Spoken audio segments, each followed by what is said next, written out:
from the high desert and the great American Southwest, I bid you all good evening or good morning, wherever you may be across this great land of ours. From the Tahitian and Hawaiian island chains in the west, eastward to the Caribbean and the U.S. Virgin Islands, south, all the way to South America, north to the pole, and worldwide on ye old internet.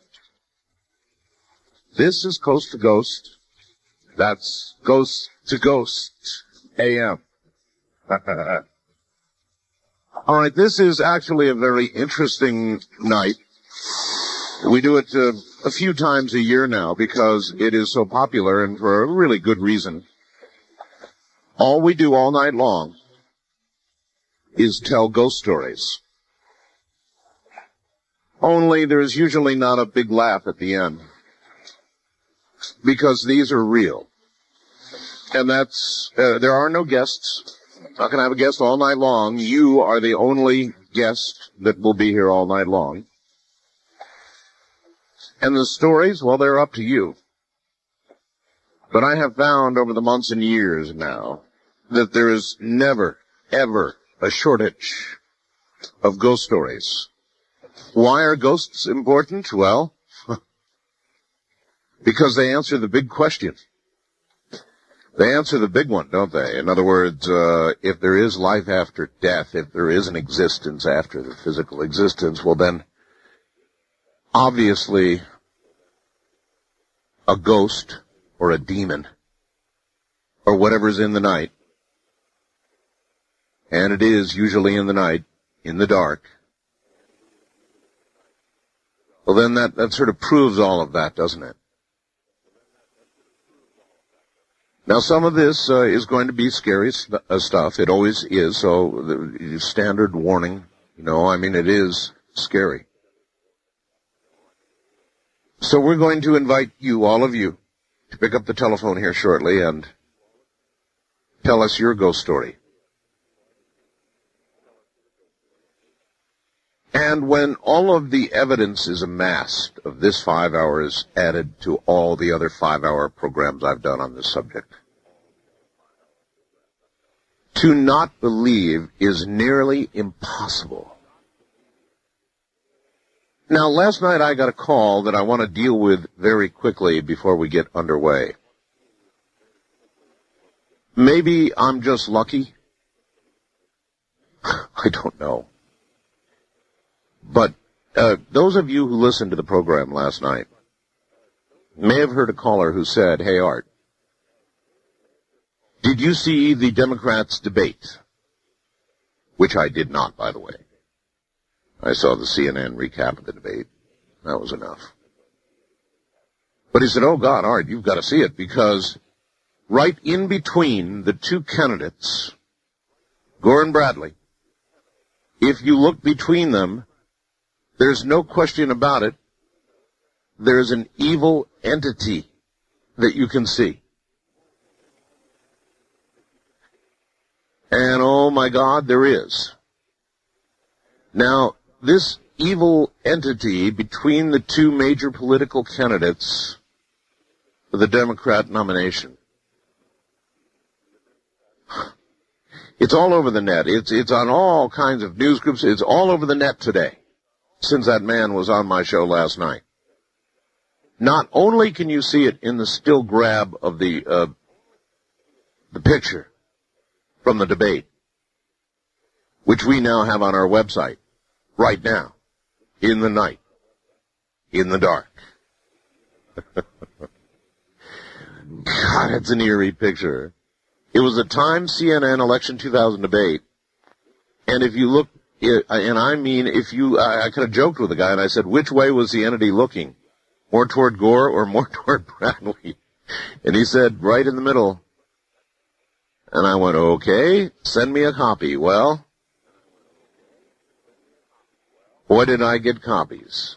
And then during the day, it spread all over the net. And so, of course, we have a copy for you on the website tonight. In the cold, in the dark. So, I mean, make of this what you will. If that's not an evil entity, I don't know what the hell it is. Now, I suppose I could solicit a guy from NASA who would come on and say, well, it's just a trick of light and shadows. And you can say, I guess, it's just a trick of light and shadows, but I'll tell you what, this trick of light and shadows was seen and can be seen during the video of the event, if you happen to tape it, or during the live event itself, or here in a still photograph. So it's not a jacked around picture. Whatever it is, it's really there. And it's on my website now. You judge for yourself. I'm sure the pixel people will come out in droves. And this is not a political comment. Had this occurred between Bush and McCain, I'd be putting it up on my website because it's a mind blower. So much as many of you will no doubt think it's a political comment, it's not. It's just a kaboom picture. I mean, if this is not an evil entity, it looks evil, then I don't know what the hell it is. That might be the right phrase for it, too. Hell, I don't know. I have no idea what it is. I've got a couple of kind of interesting stories that I want to read you, very short, that have been sent in. And you're welcome to send them in. Now, the really long ones, I just don't have time to read them. But if you want to send a ghost story by email, you can do that. If you want to send a ghost photograph, and here's where the real work comes in for my webmaster. Keith, of course, is with me during the night, in the dark, the cold.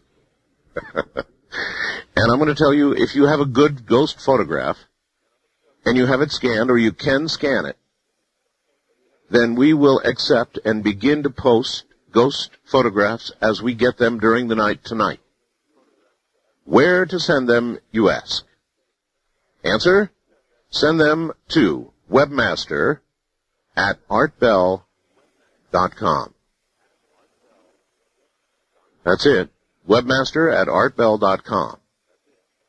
And Keith will take the best. Now, we're only looking for the very best of the ghost photographs. And we sure are starting out the night with a bang with this thing from the Democrat debate. This is just effing unbelievable, you know? I mean, it really is. So you got to see this. You really have to see it. It's on my website now. As you send them in, we will take the best of the lot, and please only send the good ones, and we will post them. Not everything is going to get posted. The best candidates will. But since that guy called last night, the net is alive with this photograph. It's just everywhere. Remember, you heard it first, right here. The following from Montreal in Canada. Art, you may want to read this story on Ghost to Ghost. My brother-in-law died of liver cancer on July 24th, 1991.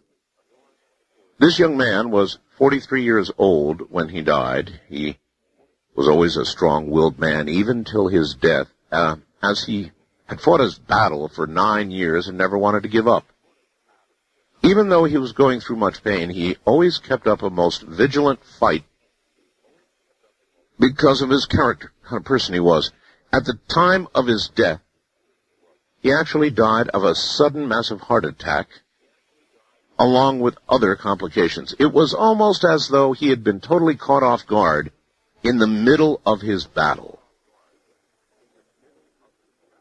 On the day of his funeral, everyone had gathered inside the church, his coffin set in the center aisle. Due that Montreal here is very hot and humid at that time of year, all of the windows on the left side of the church were open for ventilation. Halfway through the service, everyone was seated quietly. I was just about to get up and do a reading from the gospel. Just as I was taking my place in front of the church, there was total silence for this brief pause. I'm sure all of you know about those. They happen, when nobody says anything, just prior to an event. All of a sudden, it was as though someone would have walked along the left side and closed the 5 windows along the wall consecutively and abruptly. Boom, boom, boom, boom, boom, boom. Like that. One right after the other. Everybody inside that church froze in disbelief because there was no one around anywhere near the windows. There wasn't an air draft because there wasn't any wind. And there was a bit of distance in between the last aisle window and the 2 windows that were up beside the altar. These 2 windows also shut in direct timing as though someone were walking slowly to shut the windows. And so a final boom, boom, as they closed. By then, this had gotten the parish priest's attention as the 2 candles at the front of the coffin burnt toward the left side of the church. The flame then came back into a straight-up position. The priest quickly stopped the service, walked to the coffin, blessed it while anointing the coffin with holy water. He seemed to be rather perplexed about the whole matter, as everyone attending the service were all shaken up by what had just transpired. No other incident happened during the priest's blessings. The priest stood in front of the coffin while murmuring a few inaudible words. He then had us say our Father once. He went back to the altar, resumed the service, and gave me the signal that was to start my reading from the Bible. After the service, my brother-in-law's mother asked the parish priest what had just happened. And he quickly told her that was a manifestation, but would not get into any other details. Thanks for your attention to the letter. Signed, Philip, a French last name from Montreal. Give it on the air.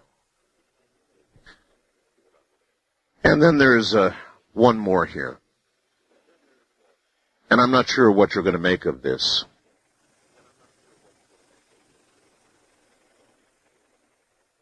A brief bio, my timeline. Born and raised in Southern California, 6 years paid call firefighter, 6 years security police, U.S. Air Force, Lowry Air Force Base, Unsan Air Force Base, Wright Pat Air Force Base, Ontario Air National Guard, formerly Air Defense Command, 5 years as a police officer in Southern California. And I now own a telecommunications business, and about 4 years ago I moved my family to the Mojave Desert. I like to watch the stars and breathe air, if you know what I mean. I do. And now his story. Dear Art, there's a little bit of language in this, folks, so a little bad language, so get the kids out of the room. It really has to be said because it's in context. Dear Art, in the fall of 1977, I was a young airman assigned to the 8th Tactical Fighter Squadron, Kusan Air Force Base, Korea. As you know, the enlisted barracks on most air bases resemble a Motel 6. Yeah, I know. This was almost the case at Kusan. We were 2 airmen to a room, typical, 2 beds, 2 chests of drawers, and 1 refrigerator. That's a luxury. My roommate was a good friend and quite a character. He snored and sleepwalked, talked in his sleep, and then snored some more. This was pretty much his routine sack time. We usually hit the sack about the same time every night at about 2200 hours. That, folks, translates to about 10 o'clock at night. The night that would change my life forever was no exception. First, you must know a little history about Kunsan and the bloody battles that were fought there for more than 40 years, or 40 years ago. During the Korean conflict, Kunsan was an important seaport south of Seoul along the coast of the Yellow Sea. Both sides battled fiercely to control this area throughout the war, and many soldiers on both sides, as well as civilians, lost their lives. Many atrocities were reported to have been committed against the captured Allied forces and sympathetic civilians. Out of respect for the families of the many victims, I will not comment any further about the war. After the war, a joint South Korean and American Air Force base was built over the old military site. As I stated, it was late in the fall of 1977 for 2 nights in a row. I'd been awakened from a deep sleep at exactly 0100 hours, 1 o'clock in the morning. There was no loud noise, no alert aircraft taken off, nothing to account for the sudden state of consciousness. Each time, I slowly opened my eyes, looked at my digital clock on the dresser, and, with the soft light coming through the windows, I could see my roommate sleeping soundly across the room. Each time, I lay there in bed and listened for an intruder. I arose and cleared the room, making sure everything was secure. It was on the 3rd night that I was again separated from my sleep. Again, it was exactly 0100 hours, as before. I didn't move, listen for the sounds of an intruder. Again, nothing. Nothing except this time, the feeling was different. Something was wrong. All of my senses were screaming at me. Kind of like just before you kick in a door on a drug bust. Well, a cop would know about that. I glanced around the room, every muscle tensed, ready to defend myself. It was then that I saw it, and I can only describe it as a male figure in many shades of gray. He appeared to be of Korean descent, 5'2", stocky build, wearing long pants and a shirt, open vest.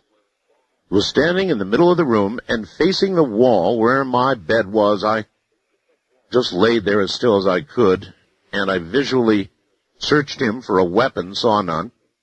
He looked more like a farmer than anything else. After a long moment, he moved forward to the foot of my bed, turned facing me, and slid sideways between my bed and my roommate's dresser. As he did this, I reached under my mattress and pulled out my buck knife. Most of my body was still under the covers when the intruder stopped and just stared at me. I stared back, my right hand firmly holding the knife with a closed fist and the open blade facing forward. It seemed like a lifetime. But in those milliseconds, my mind raced. Could this be a lost civilian employee? Maybe he's drunk, just a harmless old man. Then I remembered who I was and the sensitive assignment that I was chosen to perform. I cursed the system for not allowing off-duty cops to carry their firearms. I surmised that this was an assassin, a Korean national paid to silence a young, idealistic American, i.e. me, who had gone deep undercover to discover how millions of dollars a month in supplies found their way off base. We'll save that story for another time. He just stood there, his arms at his sides, down at my feet, and I just lay there ready to strike. Then it happened. In an instant, the man leaned forward and reached out both of his hands. I responded with every ounce of strength I had, arched my back, and with one fluid movement, I slammed my backside down into the bed and flew forward, bringing my knife up in a tight arc, in a slashing motion across the man's throat. I didn't miss. I couldn't have missed. Why didn't my hand hurt? Where was the blood? I fell back onto my bed and just sat there trying to process what had happened. My knife hand flew right through his neck. It was at that moment that I realized that he was translucent. I was able to eke out a holy asterisk T. My heart was in my throat. I could feel it pounding. As I fell back from my failed attempt, the spirit stood straight up, brought his hands to his sides, leaned forward, and with what I can only describe as a startled look, he cocked his head to the left, just stared at me for about 5 seconds, and then with both hands reached down and touched the blanket that was still covering my feet. I felt the blanket tighten over my toes, and this lasted for about 3 seconds. Then he stood erect, slid out from the foot of my bed, and turned to the left, facing the windows and moved forward. Continuing forward, he elevated about 3 feet into the air and vanished without a trace. And for privacy reasons, there's a little more that I'll hold back. What do you think that man saw?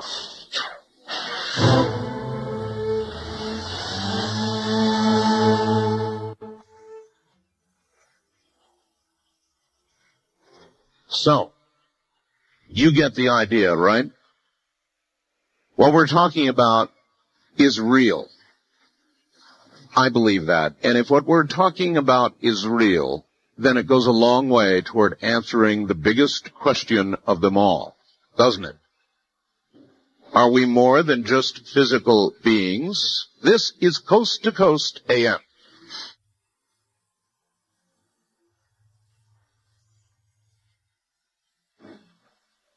All right, what follows is nothing but ghost stories, and they all come from you. If you have a really good story, a really good ghost story, then call me. If you don't, then sit back and listen. And by the way, one more time, the most astounding photograph you may ever see is on my website right now. It occurred during the Democrat debate. Between Bradley, between Gore, there is obviously the image of some kind of evil entity. Or entity. Maybe you're going to say it's not evil. It looks evil, though. Now, this is no Photoshop lash-up. It can be seen on the video. It was seen live. As my caller said last night, it's seen on the video if you've got a video of the debate. And this is simply a grab photo from that. It's all over the net tonight since the man called last night, and we've got it on the website tonight, and it's a blowaway. A total blowaway. You go take a look for yourself, and you tell me what's there. A trick of light and shadows? Well, maybe. Wildcard line, you're on the air. Good morning. Good morning, sir. Thank you so much for taking my call. You bet. Where are you? Grapevine, Texas. My name is Dean, and I just thank you so much for giving a voice to stories like this, because sure. This is really the first time I'll ever be able to have ever really told the whole thing, and it started out really when I was 4 years old. And I've kind of, in the sense of had that sixth sense about, thinking I've seen things that maybe be tricks of light or shadow, like that, and shadow. But yet, as I get older and as I get a clarity now, I see things for what they truly were. Uh-huh. And when I was 4 years old, let me just take you back quickly to I was in Key West, Florida, and it was a time where I didn't have a television or even saw a movie until I was 6 years old. So I didn't have that whole environment blemishing my mind. Sure. And I was living in Key West, Florida at the time. It was literally an Ernest Hemingway novel. And when I was 4 years old, I remember walking out the back of my grandfather's house and being literally blinded by the sun. Well, in Key West, Florida, that's nothing, an occurrence or anything like that. But the thing that shocked me so much was the color of the blindness. It was almost like a rainbow effect.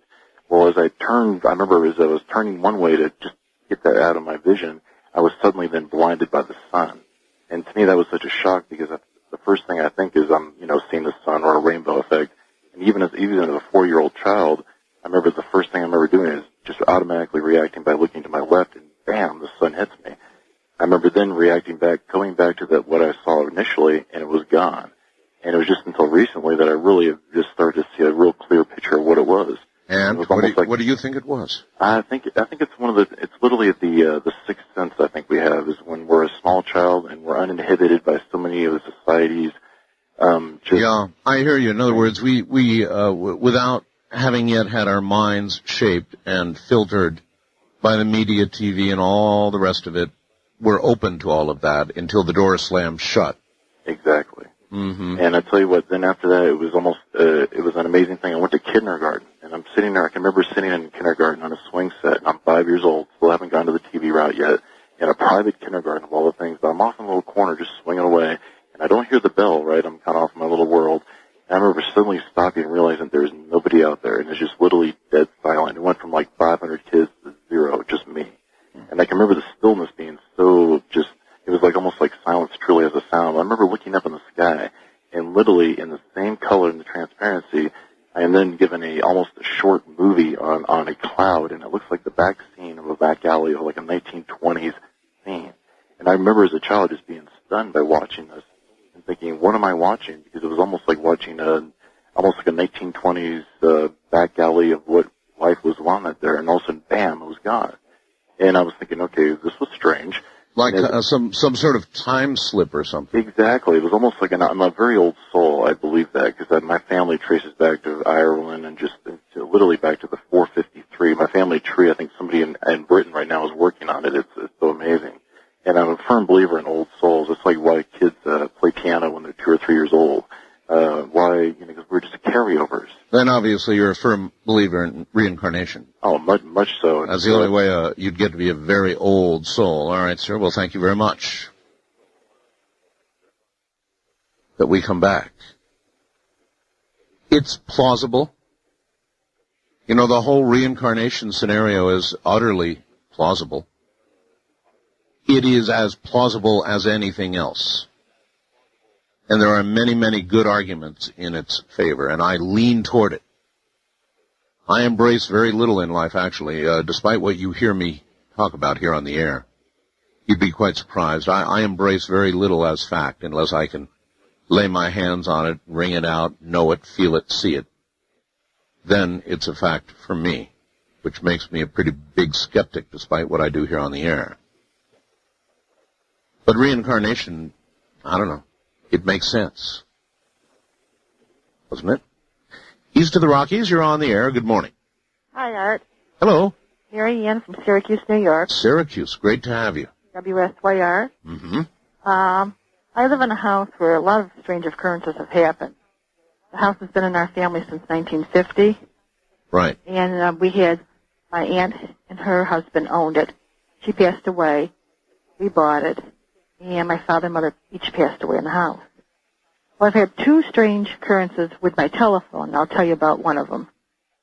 It was 1989 in the fall, and I was sitting in my front parlor watching television. It was getting late, and so I turned the television off and laid down on the couch and covered up with a quilt. And I keep a light in my kitchen, which shines into my little dining room and then my parlor. Sure. And I have my phone in my dining room. And I fell asleep. And I woke up and I heard somebody talking. And I live alone. So I pulled the quilt from my head and I'm looking into the parlor and I see a man standing talking on my telephone. In your house? In my house. And my first thought was, I didn't lock the door. Somebody's gotten in the house. Of course. And so I'm lying there very still because I figured maybe he can't see me and maybe he'll just rob and get out of here. Exactly what most people would do. Right. And he's talking on the phone. I'm hearing him saying, oh, yes, I've got to get that done. I've got a lot of work to do. And he's going on and on about work, but I couldn't catch what he was talking about.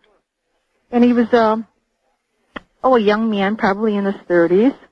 And he had a baseball cap on. So in other words, he was talking as though he were speaking on the phone in his house. Right. As if he came in from outside and said, oh, I got to call somebody and do their job. I've got you. Right. So I'm just like, oh, my God, what is he doing? So I'm very, very quiet. But at the same time, I'm reaching. I had my coffee table there.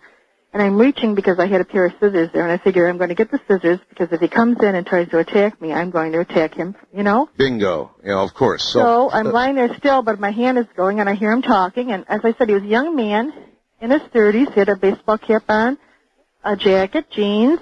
I could see that he had like a blondish red hair, a beard. And I'm praying as I'm watching him. He gets done with the phone, puts the phone down. He turns, he walks into the parlor, and I'm thinking, oh, my God, here it comes. He looks at me, smiles, and walks through the wall and disappears. Walks through the wall. Walks through the wall into my driveway. I jump up, look out, and there's nobody there.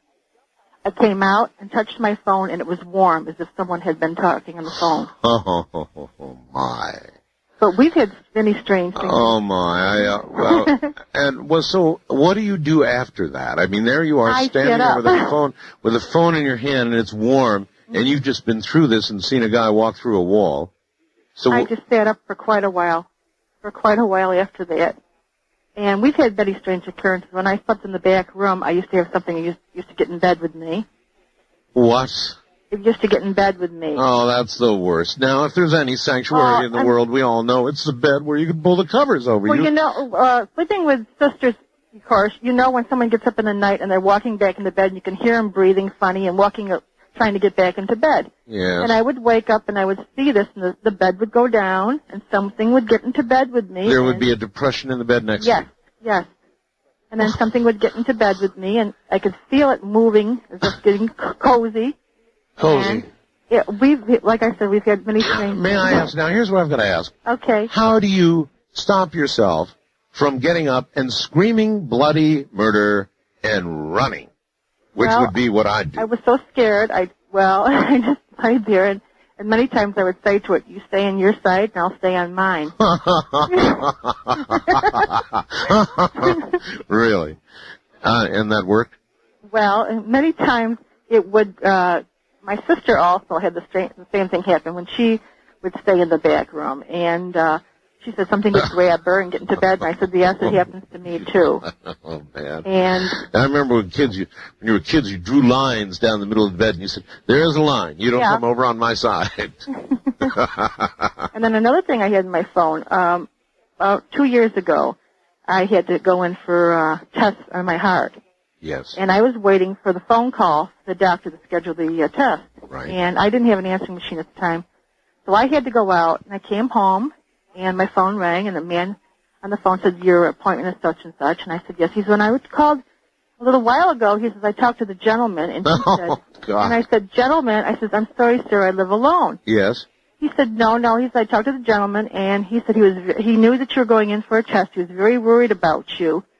And he said that he said you would be home soon. You went to the store. And I said, no, you must have me mixed up with somebody else. I live alone. He said, no, the man's name was Frederick, and I assumed he was your father, which was my father's name. So I said to him, sir, you talked to a ghost, because my father died in 1979. And what did he say? He was kind of petrified and said, no, he said, you're kidding me, aren't you? And I said, no. I said, I live alone. My father's name was Frederick, but he died here in the house in 1979. Oh, my. And you know that, when mediums talk about ectoplasm? Of course. Okay, another time I was sitting watching television, and I have a corner cabinet, and I looked up, and I saw this green film on the corner cabinet, and it was like green smoke. And I watched, and what is that? And I'm looking, and I'm trying to see if there's something from outside flashing, and there was nothing. And it went behind my cabinet. So I asked a friend, and she said that what ghosts make as they're walking. Yeah, I'd be out of. Might I ask how you managed to stay in the house? I mean. Well, I'll tell you, because my parents both died in the house, and I believe that they are here. I've had an occurrence with my mother. But I must say, in so many ways, that really bothers me because, the implication is that you die in a house and you remain there forevermore. I mean, that isn't really our idea, the Christian idea of an afterlife, to be unseen and only occasionally apparently heard or seen as green slime, and to continue in that way. It's just too much to think about. Well, I do believe my mother is still around because when my aunt came in one weekend and we were sitting in the front room and we could smell like my mother would cook spaghetti sauce every time anybody came in. Yes. And my aunt said to me, Mary Ann, can't you smell that? And I said, it smells like spaghetti sauce. She said, it's your mother. It's your mother cooking sauce. And do you still live in that house? Yes, I do. Yes, I own the house. You own the house? Yes, I do. So then, in a lot of ways, the young man, who was the young man, do you think? I don't know. No idea at all? No idea. No idea at all. Wasn't part of your family? No, because I was asked that. Did your father look like that when he was young? My father was dark. No. Obviously, yes. The answer is no. No, I don't know. I have a Native American friend, and she told me that it may have been someone who years and years ago was killed in this area, and his ghost still walks through the area. And she says because of the house, there could be a portal. Yes. And the ghost could be coming through. Yes. Well, that may be. Yeah. But when something gets into bed with you and the bed depresses and it cozies up, Mm-hmm. I mean, I'd have a heart attack. I would have a heart attack. I'm sure I would. I've been having things happen to me. My sister and I both have had things happen to us like that since we were children. If someone's going to die in the family... So you're telling me then this is something you can actually get used to? Yes. You know, I'll tell you, when my, which I believe is my mother in the house, when I leave the house, I tell her to watch over it while I'm gone. And I feel that she's still in the house. Because after she passed away, I did see her in the house. Oh. And we could not find out who the house was insured by. Because I would help her pay the insurance, but I didn't know who it was insured by. Right. And I came into the front parlor, and I turned, and how you see like a flash, you think it's something, a shadow. Corner of your eye. Right. Yeah. And I saw my mother. And then I turned, and I saw my mother. And she was young. My mother died of cancer, and she was very old when she died. And this woman was young, very young, in her 30s. Like I remember my mother when I was a child. Like in her prime. Yes. And I said to her, "Oh, Mom," I says, "I really wish you'd come back. We miss you so." And she said, "Nothing would make me ever come back to this planet." Huh. And I said, "Have you seen God? Have you seen Jesus?" She said, "Yes." Yes. And I said, "Mom, the house insurance, we don't know who the house insurance is from." And she told me the name. She said, "You better pay it. It's due Halloween." I called the insurance agent. She said, "Yes, it's due Halloween." Dear, I've got to go. Okay. That was a real beaut. Thank you. Thank you. Right. You see, that's what I'm talking about. Everything there was all right, pretty much, except the bed part, the depression and the cozying up. No way.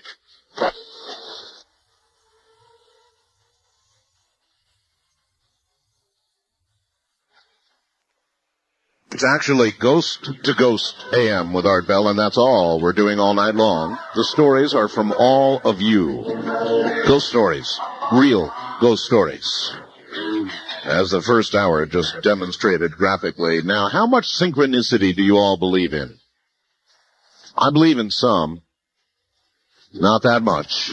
Last night, a man called the program. Many of you will have heard it. And he said, "Hey, Art, did you know that there was a ghost or a demon right between Al Gore and Bill Bradley in the debate on television?" And I said, "No." And he said, "Yes, it's a demon." And I said, "Okay, fine. Send me something. I'll take a look." And it's all over the World Wide Web today. I mean, it's all, since that man called last night, it's everywhere. And right now it's on my website, and I'll be damned if it's not that. I may be damned anyway. But first of all, I want to assure you this is not political. Had this apparition appeared in a McCain-Bush debate, I'd have it up there tonight too, but it didn't. It's in this one. And for all you pixel people who think somebody went to Photoshop and whopped this one up, wrong, they didn't. This was visible on the videotape itself. It was visible live during the show. And somebody, well actually many somebodies, have grabbed the picture, and it's on my website right now, and it's a blowaway. There is something that would appear to be an entity between these two men. I joked with him last night saying, which way was he looking? You know, more toward Bradley or toward Gore? And he said, no, right down the middle. And he's right down the middle. Now, this would be the kind of thing that I'm sure that we could have a NASA expert on who would, explain away as a trick of light and shadows. But it seems like an awful lot of synchronicity to me since we were doing Ghost to Ghost tonight. Since that one man got through, since that one man told me about this, since it's all over the net now. You've got to see this. Oh, So anyway, we're telling ghost stories. More of that coming up. If you want to see the photograph, it's at www.artbell.com. Oh, and one more thing. If you have a good ghost photograph, and it's hard to believe we're going to get one better than the one they gave us in that political debate. This thing is incredible. But if you have a good ghost photo, send it to webmaster@artbell.com right now. Webmaster@artbell.com. Keith will receive and kind of pour through and pick the best of the bunch, and we'll get those up during the period of the night, the program tonight, and you can go take a look. So more in a moment. Back to the lines. East of the Rockies, you're on the air. Good morning. Hello there. Good morning, Art. Hi. Where are you? I am right now in commute between Nashville and Knoxville, Tennessee. All right. Glad to have you. My name's Corey, and I have a couple for you if I have time. Give me your best shot first. Okay, my best shot is one that actually happened to me. I was with a friend of mine out in a field near where I live in Knoxville, and we were walking around. We had our BB guns, and we'd heard stories that where we were at was a place where there was a lot of Civil War action. Sure. I don't know if that's actually true or not. I've not been able to find any the authenticity of that. But we were on what would be described like as a logging road. And we were walking down through there, and we were talking about the possibility of graves around there and stuff. And we looked up, and there were a pair of boots that were, we saw them at first. They started walking towards us, and all they were boots. No, slow down. You're on a road, and there's a pair of boots without a body, nor legs, nor anything else, walking toward you. Right. And if you've ever been to any type of museum that has Civil War uniforms and stuff like that, yes, they resembled the boots that you would see with those type uniforms. They were dusty. They weren't polished or anything like that. They appeared to be old, like they'd been used. They walked up. They were walking towards us, and we kind of froze. We didn't know what to do. This was a few years, quite a few years back. We just stood there. Freezing is one of two possibilities. If that happened, you either freeze or you run for your life. One of the two. Now they walked up. They stopped right in front of us. We both looked at each other. I bent down and tried to pick them up, and I couldn't grab them. And then they vanished. Into thin air. Into thin air. They were gone. We looked at each other again, and then that's when we both decided to do the second option, which was run. Run. Yeah, I'm with you there. We ran back to the house, and that was the last we went up onto that area. We were on motorbikes up in the woods. We ran back to them, went back to the house, and that was it. That's one hell of a story. And that's really a true story? Yes, sir, it is. It is. We told my dad about it, and he said he had heard about the Civil War deal going on around there and stuff like that, but he wasn't for sure exactly what all happened there, and so he tended to believe us a little bit too. So, well, look, I can't tell you how I appreciate your story, and I'm better you than me. Yeah. Thank you. Yeah. Thank you. Take care. Oh boy. Boots disconnected from bodies, not good. Evil entities between debating presidential candidates, definitely not good. I'm not going to get over this one for quite a while. I mean, nowhere in the news, nobody'd seen it. I get a call from a guy last night because he knows I'm doing a ghost show tonight. And I'll be damned if it's not real. And it is real. Now, the only thing you can argue with respect to this image is that it's some kind of trick of light and shadow, the NASA story. That's all you can argue. That's it. Otherwise, it was seen live. It can be seen on the videotape and on all the pictures circulating on the net. since the call last night. It's just a total blowaway. West of the Rockies, you're on the air. Hello. Hello, Art. Yes. This is Letty calling from Redmond, Washington. Hi, Liddy. Hey, we listen to Como. Como, yes, indeed. 50,000 watts right in the middle of the AM dial on 1,000. That's right. Hey, had a story for you. My father was a victim of a homicide back in 1976. Sorry. I was 9 years old. Right. And it was, the whole thing around that was just very bizarre. The early evening of his death, he dropped me off at my grandmother's where I was planning on spending the night. And, you know, it's my dad, and he's just dropping me off at Grandma's, so I jump out of the car and run up the walkway. But something makes me stop and turn around and look at him. And we kind of just, you know, he was in the car, I was standing on the sidewalk, and everything kind of slowed down. And I knew that, you know, that was probably the last time I was going to see him. But, you know, as a little kid, I just kind of walked away and didn't really think anything of it. As it turns out, I didn't stay at my grandmother's at the last minute. I stayed at my aunt's house. Mm-hmm. And we'd gone to bed, and about 11 o'clock that night, I woke with a start. Just not feeling well, you know, sick to my stomach and everything. And I was uncomfortable and things was going on. So I get up, and I'm walking through the house by myself, and it's dark. And right as I walk past the phone, it rings. I pick up the phone, and someone says to me, "Your father's been shot." Your father's been shot. Exactly. And click, that was it. I got very sick, you know, I vomited and everything, ran to the bathroom, vomited, woke my aunt up, you know, something's wrong.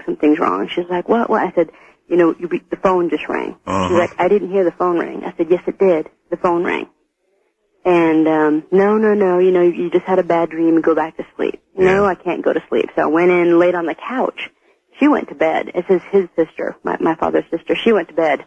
I'm lying there on the couch, and I know something's wrong. So I get up, and I call my uncle, my mother's brother, right. And I ask him to let my grandmother know that something's happened to my father. And he's the same way. He's like, no, just go, you know, you just had a bad dream. Go back to sleep. Yeah. Go back to sleep. Yeah. So meanwhile, I'm trying to convince people, and I'm getting so upset and so distraught that my aunt starts paying attention to me. Within an hour, my grandmother was over at the house, and a friend of hers had called her to let her know that my father had been in an accident. They didn't know that he'd been shot, that he'd been in some sort of accident. And I'm trying to convince them he's dead. And immediately, of course, you know, they think I'm overreacting. I know he's been shot, he's been dead. And sure enough, right around that same time that I got the phone call, a little bit after 11, is right around the time that he died. And to this day, my uncle knows that I did call him to tell him that my father was dead, but no one else can, you know, confirm the fact that I heard the phone ring, that I picked up the phone. Doesn't matter, obviously it happened. Did you recognize the voice on the phone? No, I didn't. It was a strange... It was a strange, yeah, I didn't recognize it as my father. To this day, you know, I've thought about it. I don't know who the person was. And the thing is, no one knew other than my grandmother and my, you know, that I had gone to spend the night at my aunt's house at the very last minute. So they couldn't have even known you were there? No. No. You've thought about it, I'm sure, many, many years. Oh, many a year. What do you think? What do you think? To be honest, I don't know. I do not know. My mother and I, obviously years later, we've talked about this, and there were several weird occurrences around that. At the same time that I woke with a start, she woke with a start, and she was maybe 15 miles away. And, you know, just feeling kind of sick to her stomach, knowing something was wrong. All right, you know, as I'm trying to consider the prospect of spirits beyond life, I absolutely understand that a human mind, we have very complex minds, and it may well be that when somebody close to you dies, there's a blast of energy that, and because we hear all these stories of people who literally feel it when somebody close to them dies or know it in some way. But when you add the dimension of a phone ringing and somebody telling you that your father has been shot and is dead, right, then you've crossed the line from what a living human brain can do, in my opinion, or might be able to do if you stretch your imagination, into an entire other area, the kind of area that I've been talking about tonight. Oh, definitely. You know, I totally agree. I mean, as a 9-year-old, there's clearly I'm open to so many different things, and I don't have all these, preconceived notions of anything. And, and the only one that can back up my story is my uncle, who says that I did call him before anything really happened, but no one so far has, admitted to calling me.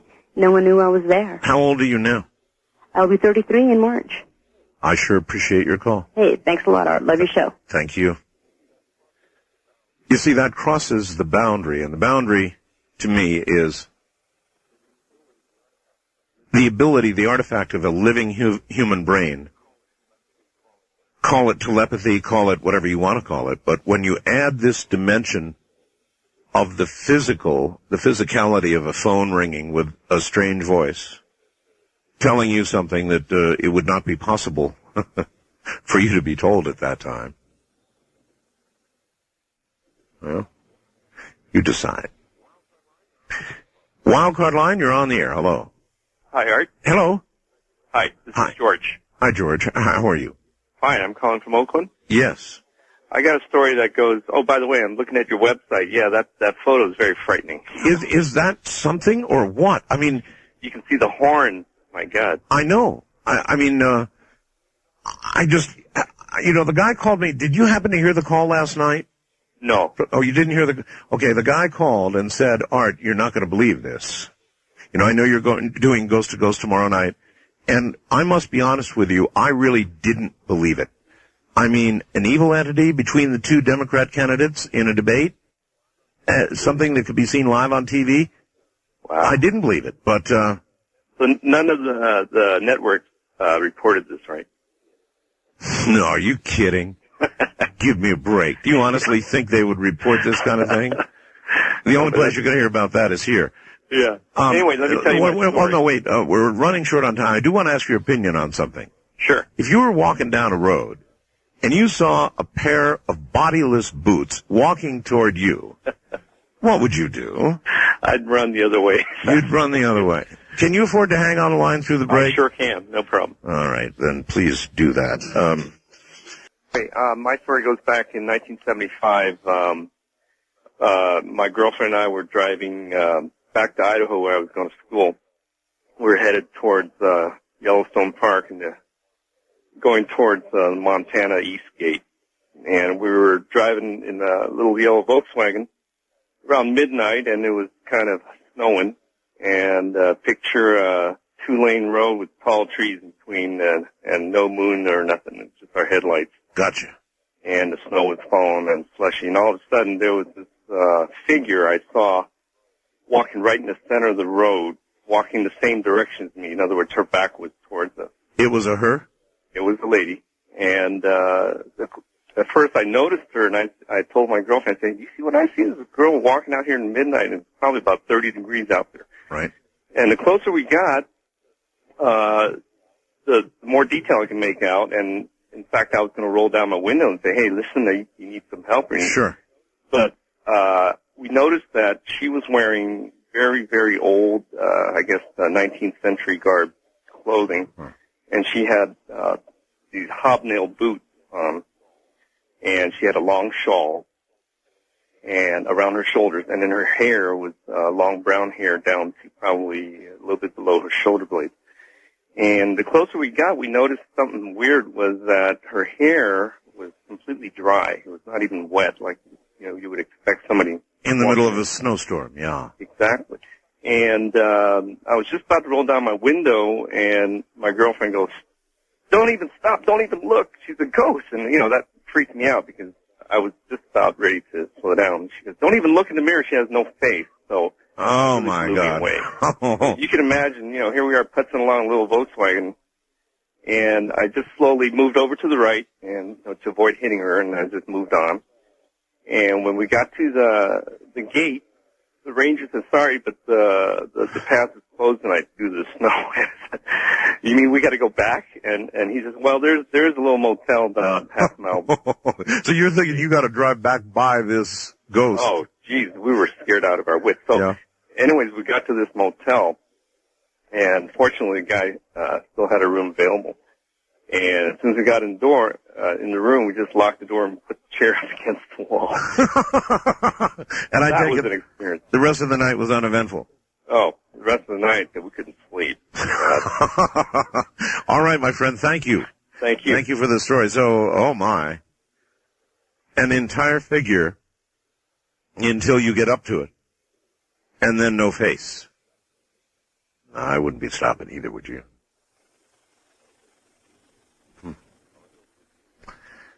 Well, a ghost wouldn't be affected by weather conditions, would it? East of the Rockies, you're on the air. Hello.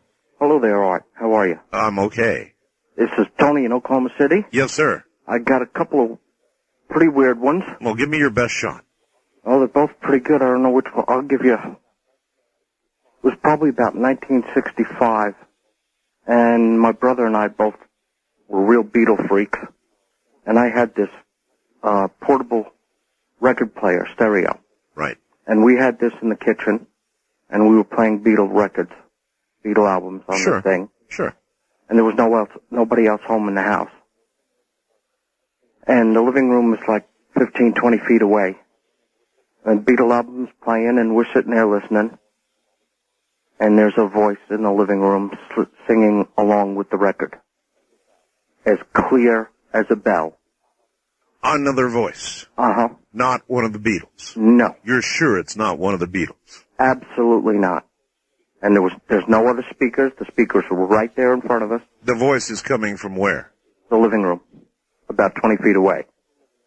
We both walked into the living room. Nobody else was supposed to be home? No. You walked into the living room. And there was the voice as clear as a bell. No body? Nobody. Just a voice. Just a voice. Nothing else there. Oh, man. Then another time, at a friend's house. I was probably about 14. Well, wait a minute. Did the voice just stop when the music stopped? How did it stop? I don't really remember how it stopped. You must have been in shock. Well, no, not really, because there was weird things happening all the time. Footsteps, bumping into something that wasn't there, lights going on and off by themselves. Anyway, you were going to say another time. I was about 14, and we were at a friend's house, and he was into car models and I was, and we were sitting on the floor rolling a car back and forth to each other, and I was sitting on the floor, and my back was against a couch, and he rolled the car to me, and I missed it. It went under the couch. I lifted the, like a little skirt thing on the bottom of the couch. Sure. Lifted it up, looked under there, saw where the car was, stuck my hand under to reach for the car. Right in front of the car, where the car was a foot. A foot? A foot. Under the couch? Under the couch. A human foot. Not a boot, not a shoe. A naked foot. A naked. I felt the instep and up to the ankle. And I looked, and whatever this thing, I mean, it was absolutely there. It was. I felt it. A foot under the couch? Yes. Which you laid your hands on and felt physically? Yes. And I could swear it was not a human foot. Well, what kind of foot was it? I don't know. It felt cold. And kind of like leathery or something. Oh, my God. Well. And I jumped and ran out of the house. Oh, at least. From the high desert and the great American Southwest, did you all good evening, or possibly good morning, depending on your time zone, and there are so many stretching from the Hawaiian and Tahitian Islands in the west eastward to the Caribbean, the U.S. Virgin Islands, south into South America, north all the way to the pole, and worldwide on the Internet. This is Coast to Coast AM, and I'm Art Bell. Interesting story for you. In this first hour, let's go back. I had received email on Project Echelon. Now, this dovetails very nicely from last night's program. I had received the email indicating that the gal who was on 60 Minutes, Margaret I believe it's NEWSHAM, who is stationed at Menwith Hill in England, where Project Echelon has a major listening post, whatever, would be on the program at 10 o'clock. We had something you didn't know was going to happen, and it apparently is not happening. Now, we talked earlier today, Margaret and I talked, and she said, look, there are some things I can say and some things that will put me in jail. And so I've got to be careful what I refer to and talk about newspaper stories. And I said, oh, that's fine, people can read between the lines. But in calling her phone number now, the same number I spoke with her earlier tonight on, she's not there. The answering machine that had been there is no longer there. Now, I hope she's okay.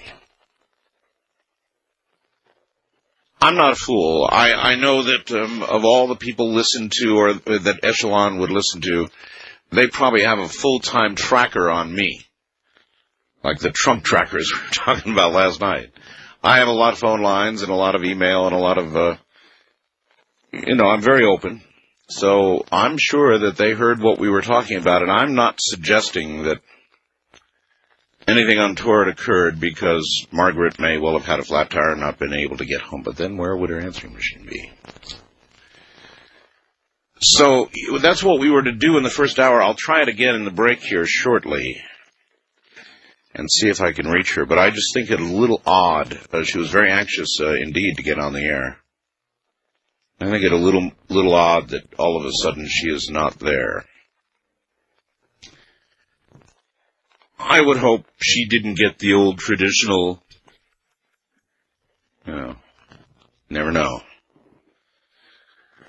Anyway, what else is going on in the world? Well, that little 6-year-old boy who killed a first-grade classmate told investigators Wednesday the shooting was an accident, and he was only trying to scare the girl.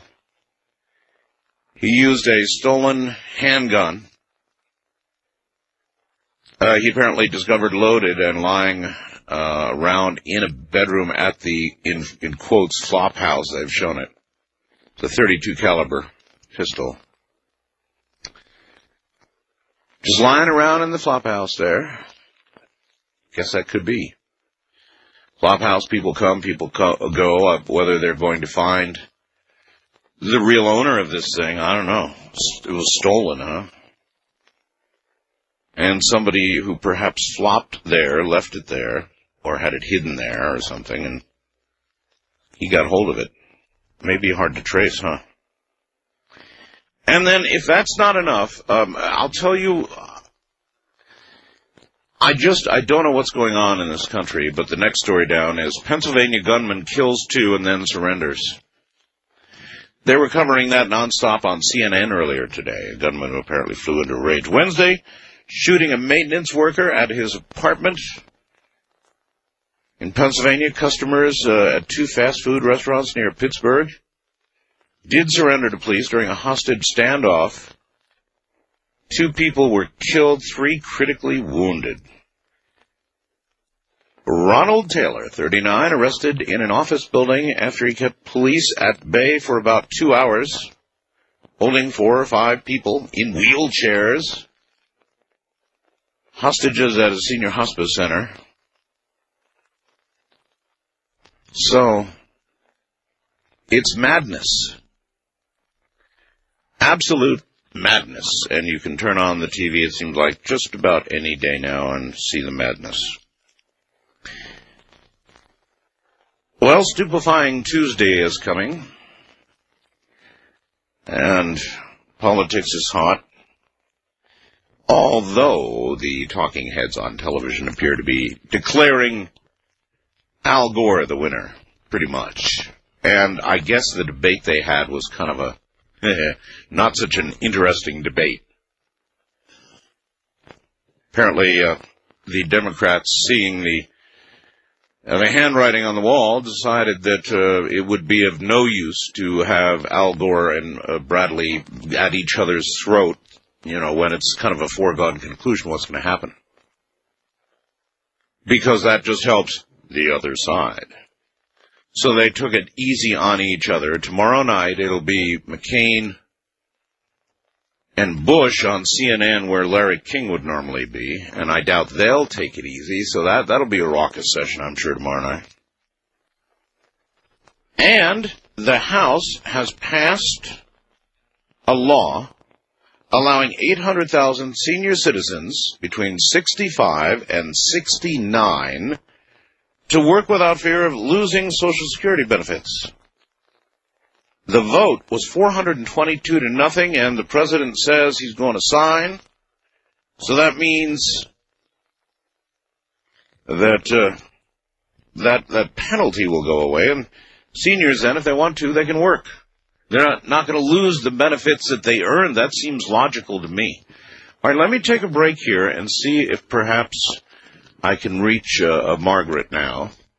And if not, why, we'll do a little more and then simply open lines and worry a little bit about Margaret. Oh, well, I must say, that's really very, very odd. I spoke with the gal on 60 who appeared on 60 Minutes earlier in the day, as I mentioned, and we talked on the phone about Project Echelon. Somebody sent me a list of all the Echelon keywords. And so, as I always do, and particularly in a conversation with this lady, who was a very nice lady, she had an answering machine, and she got the message, called me right back. Said, oh, yes, I'd like to go on. Worried some about, what she couldn't say, but knew how to stay safe. I mean, she referred to articles, things already in print, that sort of thing about Echelon. Said that way she can stay out of trouble. And now she's not there. And the phone doesn't answer. And the answering machine doesn't answer. She's just not there. That's odd. Hope she's okay. So, maybe we should be thinking more about this Echelon thing, not less, huh? So they can listen to telephone conversations, baby monitors, cordless telephones, monitor your email, and any form of communication you do whatsoever, a corded phone, even one plugs into the wall. If you're communicating electronically, the government can be listening. Now, could there be such a big deal about this that she would decide it was in her best interest after somebody had spoken with her not to have a talk here on the air tonight? She was very anxious to have that talk earlier. Very anxious. So, I'm telling you, weird. And here's another, maybe it's not weird, not me. Maybe Matt Lauer. It's from ENN News, Daily News. And the person who sent this story to me said, hey, Art, they're catching up to you. Headline, Little Ice Age holds big climate clues. This really is interesting. Chemical signals from two of the largest volcanic eruptions in human history have allowed scientists to refine, now listen very carefully, refine the chronology of an ice core taken from a Wyoming glacier. The refined chronology indicates an abrupt end to the Little Ice Age. Now, Paul Schuster, a hydrologist with the U.S. Geological Survey in Boulder, Colorado, said, and he'd be qualified, wouldn't he? A quote, now that we have documented a quick climate change in the past, there's no reason not to believe that it will not occur in the future. Obviously he's saying that if it occurred once, and they have now confirmed that it occurred once, something we talked about in the book that a lot of people got upset about, that there can be a very rapid climate change now all of a sudden, here we have, let's see, a hydrologist with the U.S. Geological Survey in Boulder, Colorado, saying, well, guess what? It now looks like quick climate change can occur. I will continue to try Margaret, just in case, by the way, here at the bottom of the hour. And then there's this. Hello, Art. I was watching the 12 noon newscast today on our local ABC affiliate in Nashville when the weatherman put up a chart that he had done. It showed the average temperatures for the winter months during the last 10 years, and 18 were above normal. 18 years. And so he ended his weather report by saying, no, it's not your imagination. It really is heating up out there. So there you have it. It's not your imagination. It really is heating up out there. I've got something that I want to try here, just for the fun of it. The number will probably be busy, but I've always wanted to do this, and now they've given me the number. I'll tell you what it is in a second, because I don't want somebody else to get it first. Okay, here we go. This should be interesting. Yeah, it's busy. It's busy.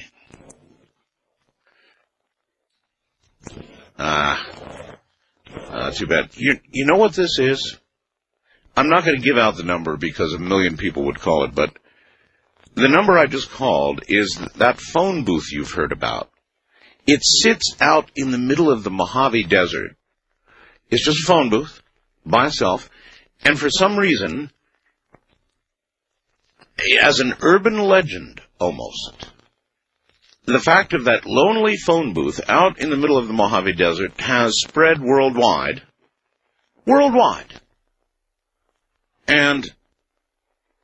And there's people that camp out by this phone booth. Why do they camp out there? Just to talk to whoever rings the phone booth. And people from all around the world are ringing the phone booth. Just to talk to whoever might be there waiting for it to ring. Now, you just heard it was busy. Are we a nation of people with too much time on our hands, or what? When sport, on the one end, is somebody camping by a telephone to talk to people who are calling from all around the world, not knowing who's going to be on the other end. I mean, you consider their side of it, from a social point of view, their behavior, camping out there. And then you consider people like me who will pick up the phone and call to see who's on the other end. Just because you can do it. Kind of twisted on both ends, if you ask me. But I was curious, so somebody sent me the number. I don't want to give that out on the air or I'll never get through. So there you have it. Let's begin taking some calls, shall we? Oh, by the way, this is kind of interesting and may relate to a topic we're going to be talking about here in a few minutes. Headline is Computer Tycoon to give MIT $350 million, that's a lot of money, to study the mind. To really and truly go where no man has gone before.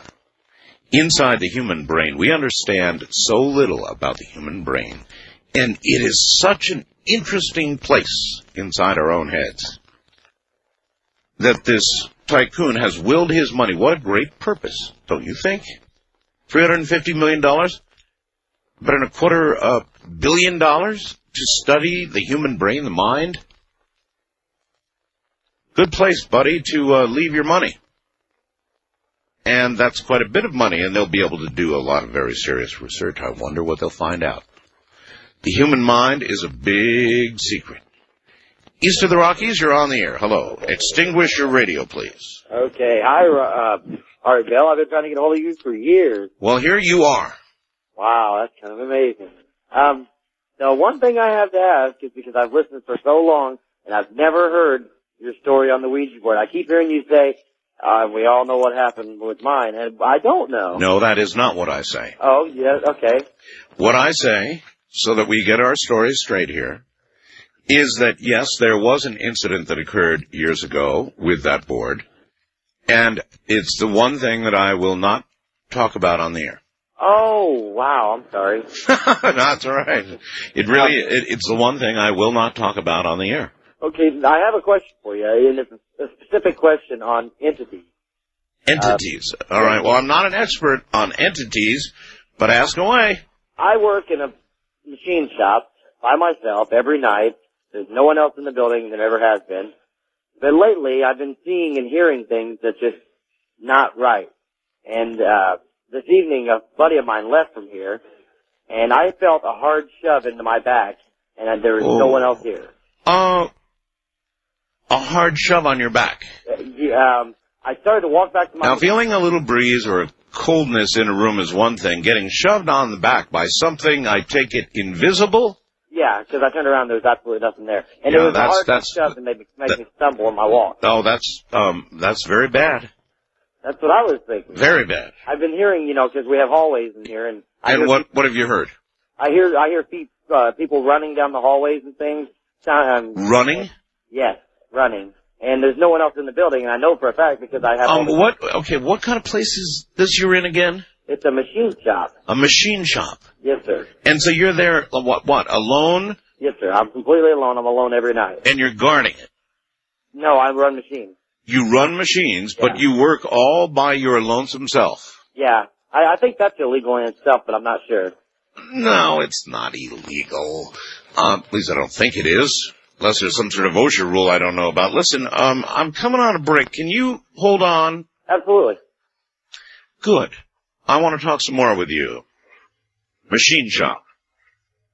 Shoves in the middle of the night. Not just hearing running sounds, but getting shoved.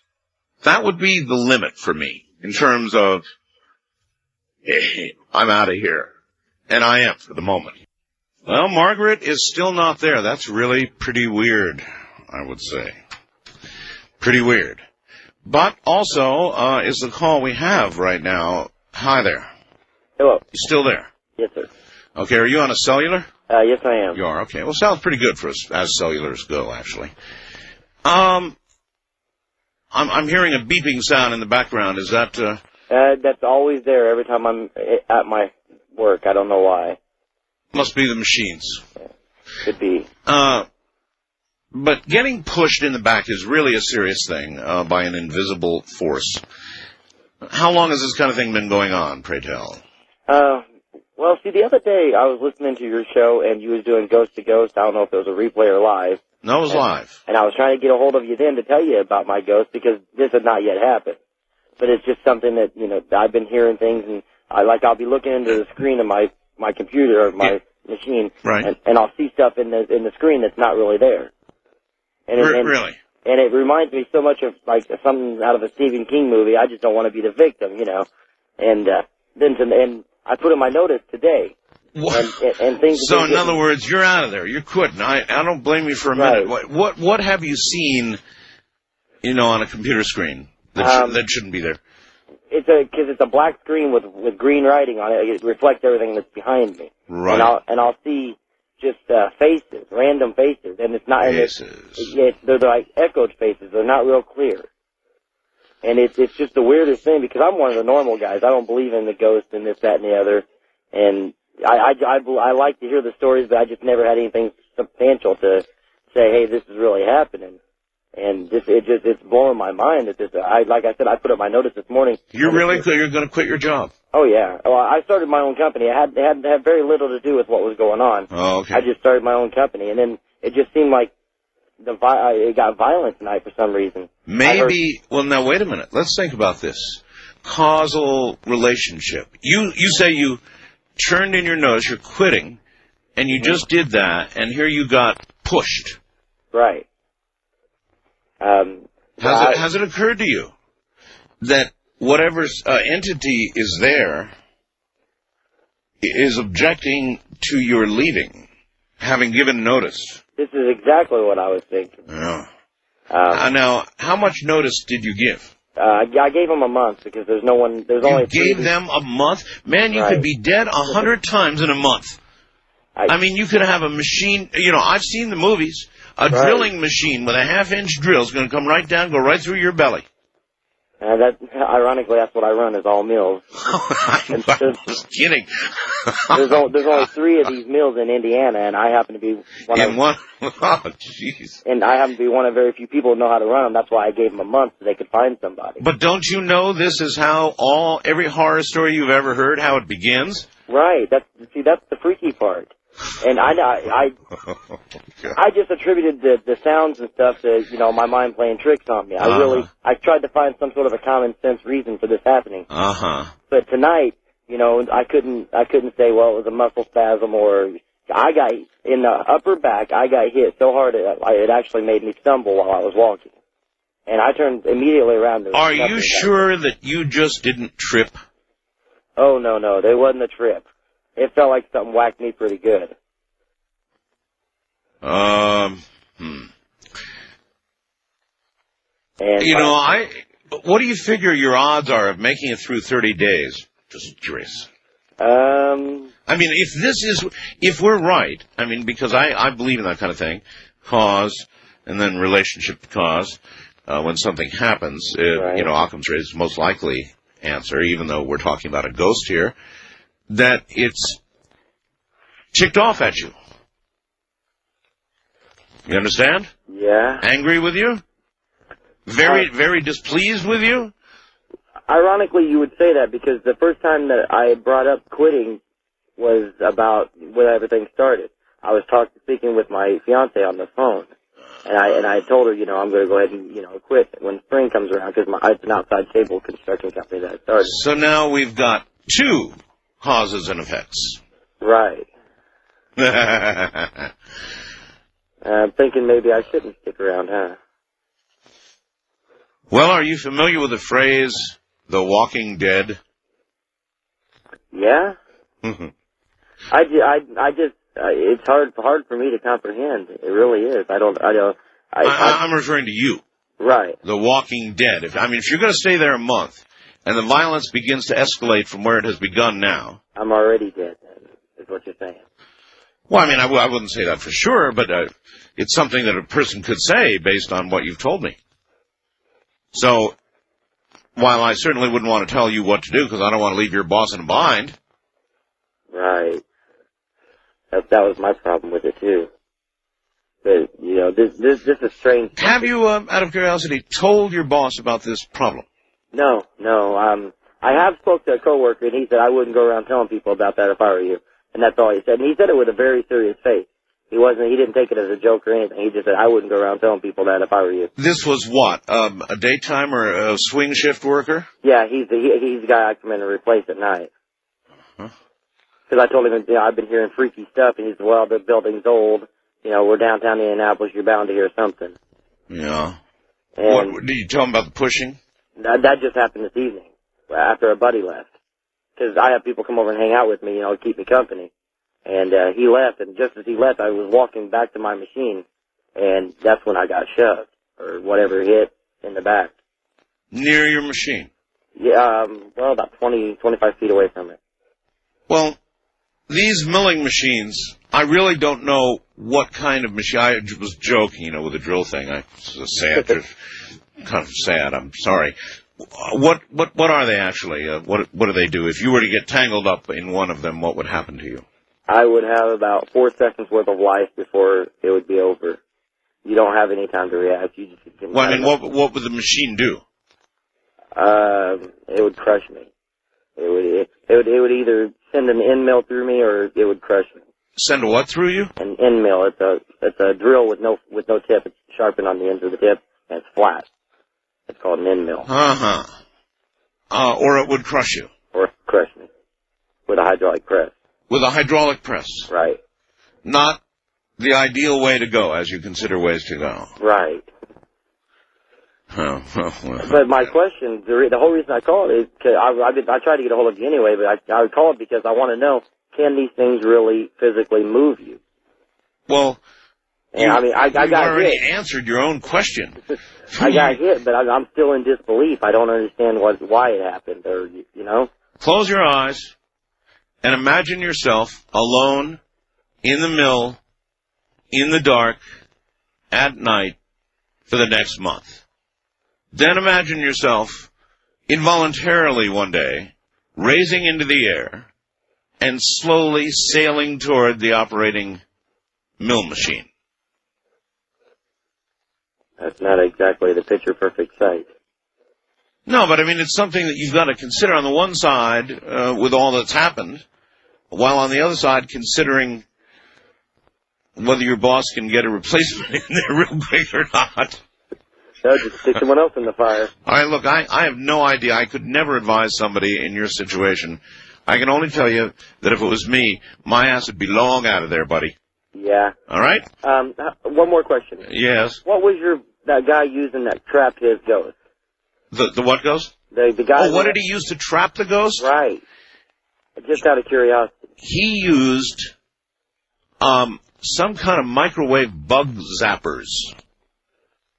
But, you know, and he had it, somehow he had trapped it in a specific area. That was Rodney, actually. Ghost's name was Rodney. And it was, I wouldn't be depending on doing that, you know, in such a big area as a machine shop. Right. Well, thank you for your time, sir. Well, hey, listen, do what your gut tells you to do, man. All right? All right, thanks. See ya. Good luck. Let us know. Call us back. And Margaret's not even there she was going to tell the whole Echelon story. I'm telling you, that's too odd. Just too odd. Where is Margaret? West of the Rockies, you're on the air. Hello. Hello, Art Bell. This is Tawasi calling from Eugene, Oregon. Tawasi. All right. Yeah, I'm calling, actually about the fellow who just called. Okay. I feel that spirits, after they leave bodies, yes, continue to have a will. Like they consciously choose what they want to do. Well, then that's saying a lot, because you're saying then consciousness continues after death. Full consciousness. I believe so. And you know the saying, where there's a will, there's a way? Yeah. Yeah, well, if consciousness continues after death, will continues after death, then spirit could cause someone to sail across the room. Well, you know, as I told the fellow who called, you can imagine what I detailed for him occurring, or you can imagine that he works out the month, or you can imagine that he gets the hell out of there. Well, I have a solution for that, actually. What? That is that we are all part of the same spirit. So if he believes that that spirit is nothing more or less than he is, then any effect that it has on him is actually him affecting himself. Okay, well, it's worth a shot, of course, but if you're wrong, and it's a real entity doing a real thing, I mean, do you really want to take that responsibility? If the worst should occur, if you're not right. You're suggesting essentially the monster from the id within. Yeah, possible.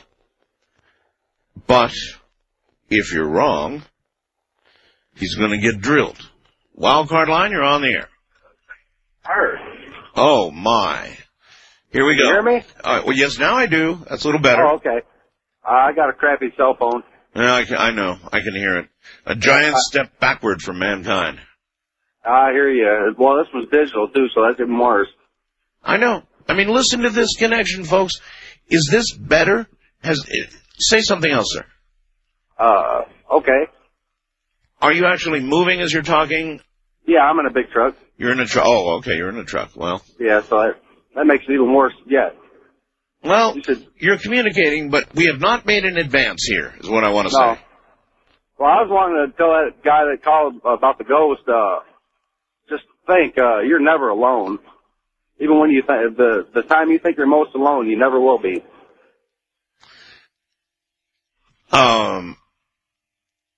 Well, then what do you think? That it would do him no good whatsoever to get out of there? No, I mean, even when he quits, the guy, if it's a ghost, it's just going to follow him.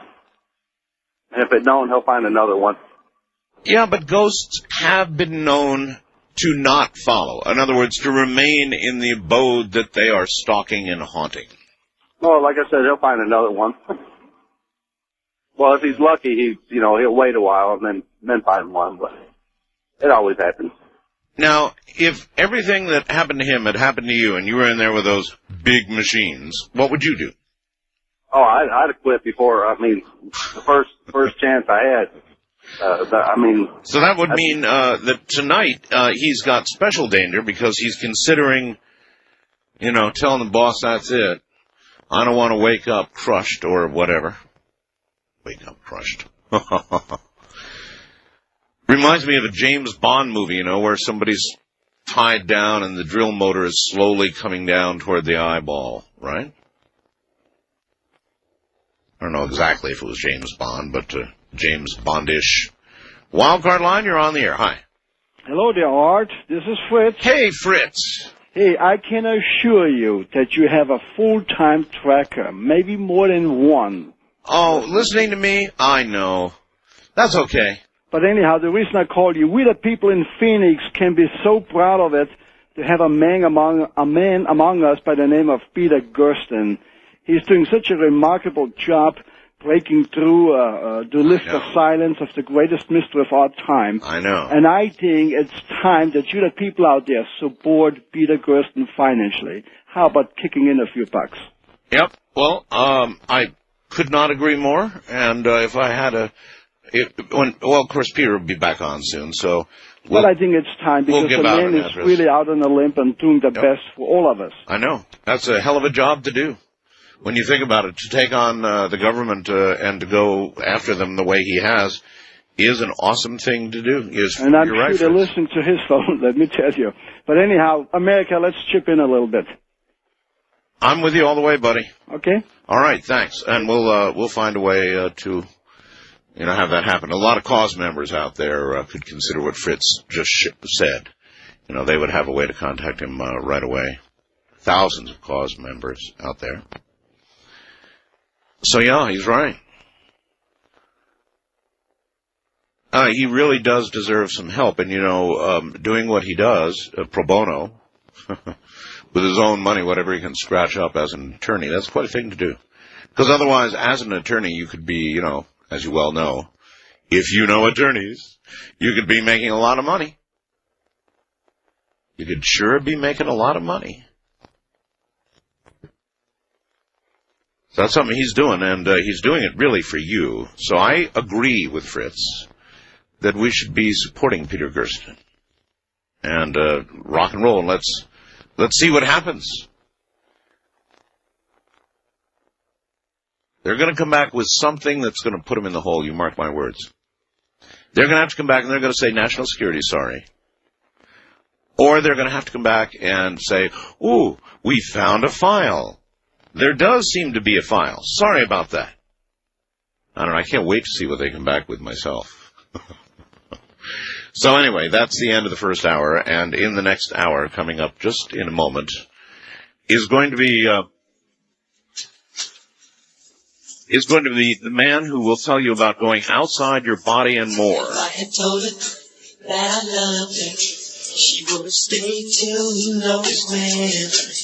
But I guess she couldn't understand it when I said I want to be your... Albert Taylor of Soul Traveler fame is up next, and he's got a new book coming out called Soul Traveler 2 to Hell and Back.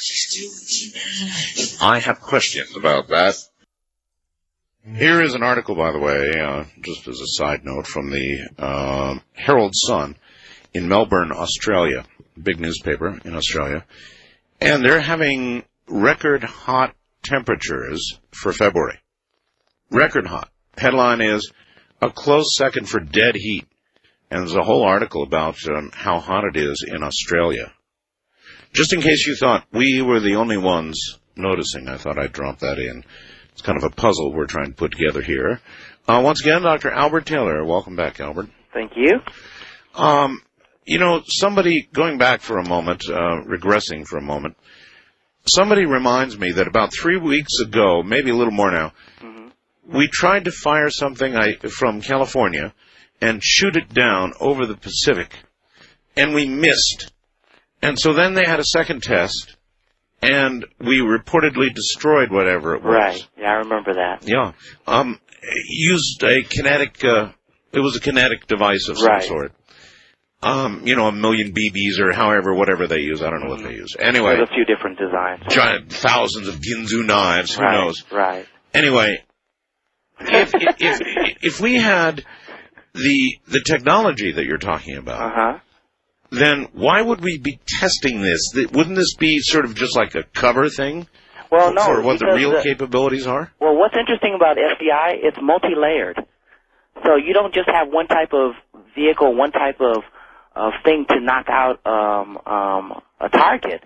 You have even like third, fourth, phase vehicles that can actually still do the same job. So we have kinetic kill, we have the particle, we have this part of the kinetic kill would be this coil-like thing, which is really fascinating. It's this thing that when it gets close to the missile, it expands to this giant spherical coil, maybe about 20 feet in diameter, and it just slices through whatever it's heading toward. Like a slinky. Oh, definitely. And then there's another vehicle that I really found fascinating. I can't remember the name of it right now, but I remember when we were testing it that it's capable of actually hovering in not only in Earth's atmosphere, but matter of fact, it can hover in a room, which is fascinating. And that thing can move laterally and forward and all of that to home in on its target. Whoa! So it's incredible. Matter of fact, using what kind of propulsion? It's nothing really that odd. It has nozzles and things like that. And matter of fact, they fire off. They almost sound like the old pulse jets. Do you remember those? Sure. That's what it sounds like, except it's definitely controlled in each one of the nozzles, which point out in all different directions, so that it's capable of moving three-dimensionally. Fire depending on what the system is telling it to do, and all three of the nozzles are throttleable. It's really fascinating. I can't remember the name of the vehicle though. But I know you love this stuff, and I have tons and tons of stuff. So I'm just going to go through, and I'm going to get you a little care package, and I'm going to send it to you, Art. It's going to be some really nice stuff to look at. I'm worried enough with all the stuff I have around here, and my guest last hour, she's not even there, and her answering machine isn't there. Well, when they come and get you, Art, I'll be there waiting for you, because I'll probably be sitting in the cell too. You'll have company. Yeah. All right. Well, look. Whitley will be there too. Yep. I know that what you talk about mainly, that leaving the body, I know from personal experience, it's real. You can do it. It can be done. Now, I've never done some of the wild trips that you've done, that you've told us about, but I know it can be done. I just know because it happened to me. Right. So that obviously sparks a lot of interest in me. I mean, leaving your body is a pretty neat thing, but I understand you've written a new book. You and I have had a lot of conversations about the possible downside of leaving your body. Right. And you have always steadfastly maintained, throughout all of my challenges and all of my worries. And still do, but go on. No problem, Art. No sweat. You can leave your body. You will come back. There will not be a problem. There will not be somebody else waiting there having taken your body. There will not be your body moved off somewhere. You will not possibly go to a bad place. Right. You will have a good experience. It will be wonderful. And now you've written a book called Soul Traveler 2, To Hell and Back. Right. Yes. And it's funny because I'm I do this once in a while. I'm in the grassy knoll on AOL, and one of the members in there asked me, he mentioned the Audie Murphy movie, To Hell and Back. Right. And that's exactly what inspired that title, is the Audie Murphy movie, To Hell and Back. And the reason I even selected that subtitle, because that's the subtitle, the title is Soul Traveler 2. Yeah. But the subtitle is because of our conversations and how so many people believe in a hell. And all of my experiences, and I've had tons on the non-physical side, I haven't seen any traces of a hell. But I can say this, since my life is on both sides of the line, you would say, the non-physical and the physical, the closest thing to hell that I have experienced has definitely been in the physical body, and Art, I would say, is a definite result of my book, Soul Traveler. That's what that is all about. It is about the hell that the Soul Traveler, that wonderful little diary that I started so many years ago, has really dragged me through, so to speak. Why has it dragged you to a physical hell? Oh, God. First of all, when I first wrote this book, I self-published it. And I self-published it. I got a distributor. Having all that experience in previous stealth work. Right. Well, I had this weird idea that somebody would be interested in reading this information and what I've discovered about the night paralysis. Yes. Even though my wife at the time, I was married at the time, thought that everything was great. She was supportive as long as I didn't get carried away, like quit my job, that kind of thing. Yeah. So I had this idea. I really felt it deep down in my soul that I wanted to get this book out there for the people to read, and it came to the point where I had to make a decision between aerospace and this book, and sure. I chose the book. Totally disrupted my home life, wrecked it, as a matter of fact. Next thing I knew, I found myself in divorce court pretty much with the book was about all I got out of the divorce. And I'm sitting there thinking, okay, well, then I'm just going to try to market this spiritual book the best I can. And I got a distributor, which was one of the top 5 distributors in the United States, which was Atrium at the time. They've since then gone defunct. But here the book was beginning to sell, and this was before you and I contacted each other. Right. You contacted me. Right. Here I was waiting for this money. I sold about maybe equivalent of $100,000 worth of books, which would have paid for my printing bill and paid for my rent and probably started supporting me a little bit. Sure. And I was waiting for the mail to come, standing out there. The mailman came, and then there was this wonderful envelope with Atrium on it. And I thought, my check is here. I'm surviving since I left aerospace. I opened up the envelope, and inside was a letter saying that we're sorry, but because the times have been gone rough, that we're going bankrupt with all of your money, and we may be able to pay you 10 cents on the dollar at some future date. That was the beginning of the hell. Oh, my God. Well, that's hell, all right. That was the beginning. And it got worse, smokes. And the ride got steeper and faster from there, Art. So you've got a great hit book, and notice that you're not going to get your money. Right, exactly. That was the first thing that really...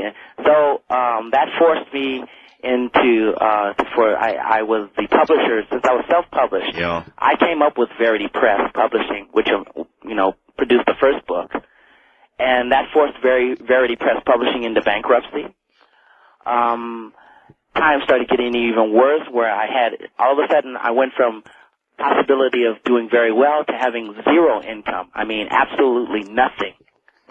And over a period, 2 months after I got that letter, I had already separated from my family, was living in another place. I was sitting there 2 months later with an eviction notice, with a letter from the repo man was looking for my car. I had a letter from the utilities people who were going to cut off my electricity in about a week or two. The gas was going to be cut off. We're talking about the bottom here. Yeah. It was the hell. That was the beginning. I was at the gates of hell at that time. Let's see, what else? Oh, and last but not least, I had this idea to put my email address inside my book. And I'm glad I did, because I felt that if people read my book, it was very rare that you get to talk to the author and write him a letter directly. That's true. So I put it in there, and that was the best thing I've ever done, because you and I would not be speaking if I hadn't done that. But AOL was going to cut off my email account because I couldn't pay them even. And I'm sitting there And all I had was, I just gotten back from a tour, a California tour, book signing tour, where I spent literally my last bit of savings that I had to go around and speak at Barnes & Noble in these different bookstores all over the place. And I spoke at this one tiny little bookstore in Fresno, I believe it was Fresno, California, where it was about maybe 25 people or so there. This woman jumped up in the middle of my lecture, which was real strange, and interrupted the lecture and started telling me about a party she was going to, and I listened to her for a while, and then that trip ended, and I thought nothing of that lady jumping up and doing that, and I was kind to her, and she gave her a book, and she left. So I came home, and 2 months later, I was sitting here with all these eviction notices and all that, and I sat there because, now this is where the spiritual part comes in. I know beyond a shadow of a doubt, and it has nothing to do with my beliefs, Art. I know that I have had experiences out of body in my soul with a non-physical entity that I think is like an angel. And it's not about me trying to convince anybody.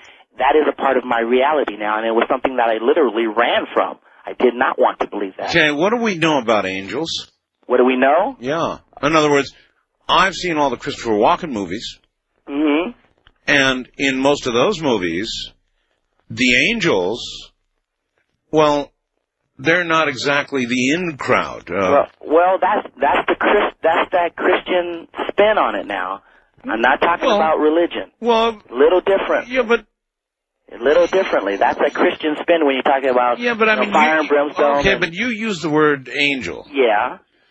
An angel as defined in the Bible. Well, yeah. Well, that may be some other places that angel is defined, but that's one, yeah. No, you're using that word angel. Now, maybe you shouldn't be using the word angel. If you really think it's an angel, then you've got to accept the possibility that these are, like I said, not the in crowd. I mean, cast off from God. And one of the reasons that I use the word angel in this particular context because I don't want to say higher self right now because we haven't even touched on that area. But that's where people can kind of still understand where I'm headed and what kind of being or entity I'm kind of talking about. I can go into further and really tell you what I really feel this thing is, but I think angel, for the amount of the description that I've given thus far in this conversation here, people are still following me.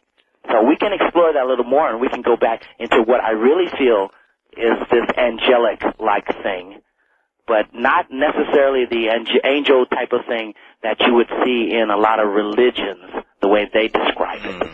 But it still, to me, a rose by any other name still smells as sweet. So it doesn't matter what you call this thing, it still has its particular function, and it's independent of what you believe. Okay, but if there is a creator, which you believe, right? Mm-hmm. Then you have to imagine the possibilities that these entities that you see, plural, are angels. After all, they were written about extensively. Mm-hmm. And remember the angels and the earth girls and the Nephilim and the big flood and all of that. So, all of that is outlined. Right. For the kind of entity that you're talking about. Right. But let's not think that is all the information there is possibly to know about what we're talking about. Yeah, but you have to think that it's one really strong possibility. Yes, and I wouldn't want to dispute or invalidate it at all. I just would like to add more pieces to the puzzle. And my pieces may be a little bit different. Well, my pieces are metaphysical, to tell you the truth. But haven't you ever wondered, in other words, that you might be dealing with an entity that has you bamboozled? I thought about that many times, and all I can say is, I can say this, that I have more trust in this thing that has been assisting me and been there for me than I have ever had in any single thing on this planet. I do not doubt it. I do not fear it. It does not challenge my faith in one little bit. Because of what it has done for you in this physical world? Time spent with this. But again... It's like, for instance, when Daniel had his near-death experience, yes, and he he had an encounter with the being of light. By the way, you sound like Daniel. That's what you always say. And Daniel is a wonderful friend of mine, and he's helped me so much. I'm truly grateful to him because he was one of the few people that I could actually talk about this beyond just using the label angel. We were talking about the same thing, but Daniel was very, very non-dogmatic in his references. Let me return to my question. You're very thankful for what this angel, we'll call it an angel, has done for you in this physical world, right? Yes, as far as my understanding of why I'm here, yes. Because if I would have remained in the dark, I think that would have promoted hopelessness. But it allowed me to have a spiritual light at the end of the tunnel, no matter how bad my life got. And that's what this is all about. I still realize that there was something more. Well, you know that thing that you travel with, your soul? Mm-hmm. How do you know that in the desperation and the bottom where you say you hit, and obviously you were, I mean, the terrible place you were in, and then you have an encounter with an angelic being, and then things do begin to get better, which they did. They're getting better, right? Right, yes. How can you be absolutely sure that you have not signed a piece of paper, in essence, saying... With Beelzebub? Well, yeah, I mean, that you made a deal. Stay right there. All right, well, here he is again, Dr. Albert Taylor. Albert, welcome back. Thank you, Art. Art, I was thinking... you asked me how do I know that... Well, all right, here, let's try this approach. When you finally physically die, your soul takes, basically, at least for a period of time, a one-way trip. And they all leave at gate H, right? Now, how do you know... I mean, we've had reports of these really weird vehicles diving into the ocean. How do you know that your vehicle, when you get on at gate H, is going up versus, versus going down, the subterranean route. That's right. Well, I mean, if there's a lot of reasons. If life way up there is good and here it's almost hell, then, I mean, just figure it out for yourself. You go further down, what do you get? Real hell. Okay, the one that convinces me personally, and not that I try to convince anyone else, because you can't do that with this kind of information. I mentioned in my book, in the chapter, A Relative Encounter, and that is, see, I never believed in ghosts and things like that until I started having these experiences, and then I started having experiences with an aunt of mine who died back in 1982. And I really doubted if it were really her, and eventually I came to accept that it really was whatever was left of what she was, and was something else. What do you mean left of what she was? Well, because she didn't have a lot of her personality traits and ego and things like that we walk around with today. A former shadow. Right, exactly. She was more. She was in her pure form, rather than in a contaminated form like we are. Here. So you're saying she's better than she was? Oh, definitely, because you've let go of a lot of the things that really cause us the most problems in our lives, and that is our ego and fears and all those things. She wasn't in that state at all. She was in maybe a super state of consciousness and awareness and actual being. But the thing about it, though, all of this sounds so nice. But I mean, what about football, beer, and sex? Well, see, that's a judgment call that they don't care about any of that stuff on the other side. Well, I'm a member of the International Association of Near-Death Studies. Well, then why would they call it heaven? Well, wait a minute, Art. Okay, let me back up. Okay, first of all, this is why I don't believe in hell. And this may sound comical, but it really hits home for me. My aunt, when she was alive, I would say she was the black sheep of the family. She was the one that always ruined weddings. She was the one that always ruined funerals, even. She was the one. What do you mean she ruined funerals? when she would get drunk and start talking about the deceased. Oh. She was that type of person. And after having these encounters out of body with this entity, I realized that there was no hell, because if there was one, she would have been locked up in it. So I know I could no longer. Look, I'm not sure getting bombed and sounding off at somebody's funeral, no matter how nasty it might be, gets you to the gates of hell. Well, that was just the tip of the iceberg. She was something else. She was the spice in our family. Well, let's say that. But okay, now let's back up to the International Association of Near-Death Studies. Yes. A lot of people, 8 million people in the United States have had near-death experiences. Out of that percentage, a small, very, very small, maybe even 1% or less, actually have negative experiences. I mean, maybe let's just say 5%. The most famous, the most interesting that I've ever interviewed was Sarah, who had one hellish experience. It was about a 2-hour interview. Right. And and by the way, we're going to replay that interview this coming Saturday, I think.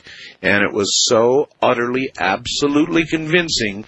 Her story, I must tell you, Albert, sounded as good as any story you've ever told about all the good experiences you've had. I mean, she was every bit as sincere. Oh, yeah, no, I don't doubt that, and that's the thing. See, this is what's fascinating about when you leave the physical body, either temporarily or as the result of trauma, like in a near-death experience. Right. A lot of things can happen, so I truly believe that whatever she said, she experienced. Oh, so do I. But now that's why you and I are always arguing about this. Right. Now, this is the thing, though. This is the kicker that I found.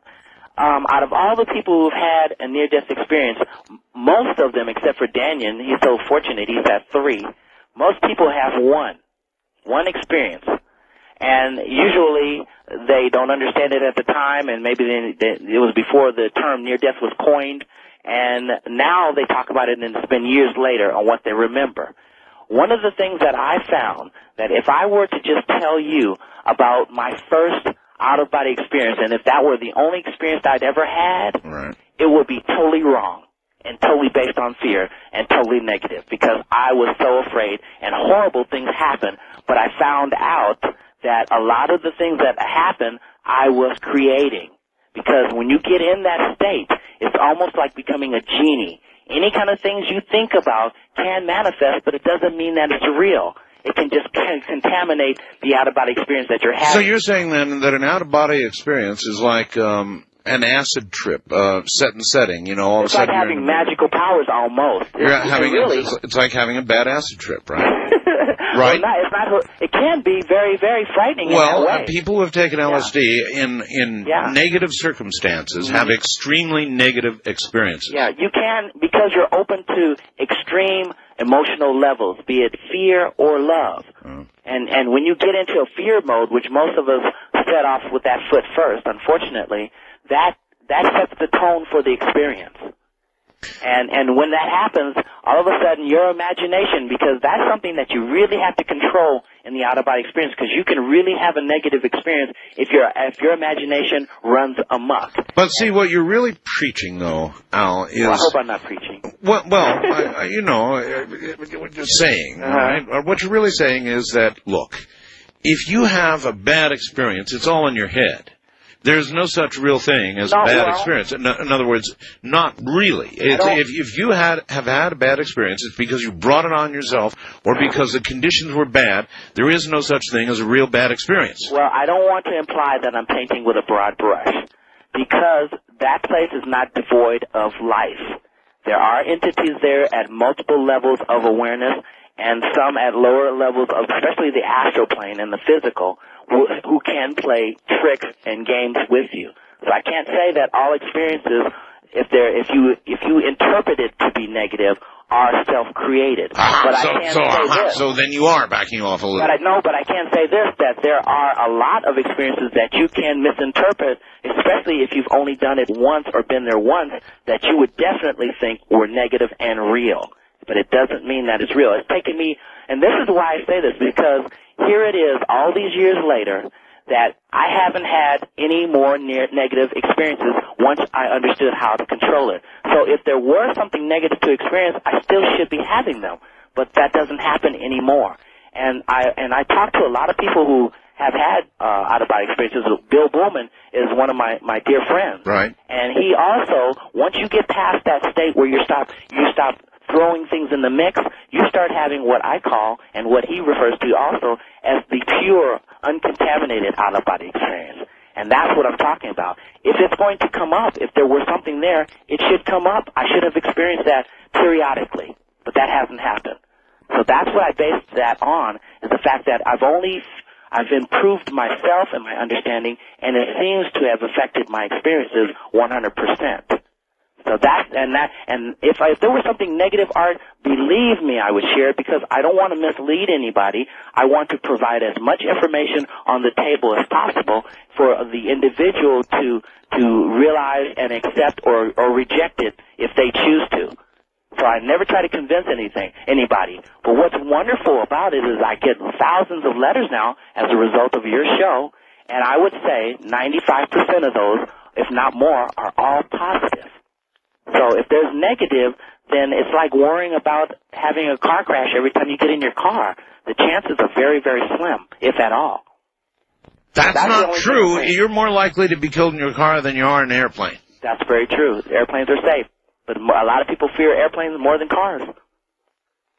Well, that's true. So if it were going to happen, I'm a scientist. Then I would look at, okay, well, every 100th time a negative thing happens. Like with the shuttle, I can honestly tell you, if we keep using the shuttle, there is going to be another catastrophic explosion because of the probability of a failure. Well, okay, then why can't we also say that if Albert Taylor keeps leaving his body on a fairly regular basis, one of these days he's going to come back to it and try to get back in, and it's going to be all white and cold and dead. And we could say that, but then you got to think about this. There is so much historical data on people having experiences like this that it goes back eons. It's been hidden in areas like the occult for a long, long period of time. This is nothing new that I'm talking about. Yeah, except that the white, cold, dead people don't come back to talk about it. Only the ones who have the NDEs come back to talk about it. The other ones, they're gone. They're history. So how do you know they didn't come back and go, oh, my God, look at my body. I'm dead. Well, I don't, I look at this. Maybe that's where ghosts come from, Al. Well, let me tell you this. Leaving the body is one thing, but then there's something that happens every once in a while when you leave the body. And it's far more than just an activity. And it happened to me for the first time, and I never even imagined it or even knew it was even possible. It happened to me in 1993 in July. I never, ever will forget it. This is when I was leaving the body and thinking, okay, what do I want to do now? I would go to friends' houses. I would fly around and that type of thing. But while I was hovering there in my bedroom, and it's in my book, this is what happened. All of a sudden, I felt as if my consciousness was literally opened up, and everything you could possibly want to know about anything was temporarily poured in. I had this awareness that I had never, ever experienced, and what happened was I suddenly realized who and what I truly was, and who and why I really came here to experience this life as Albert Taylor. And the thing about it is, what's the difference between what happened to me and a dream is when I came back to the physical body, and I haven't had a near-death experience, but when I came back to the physical body after this experience, the fear of death has left me and has never, ever returned.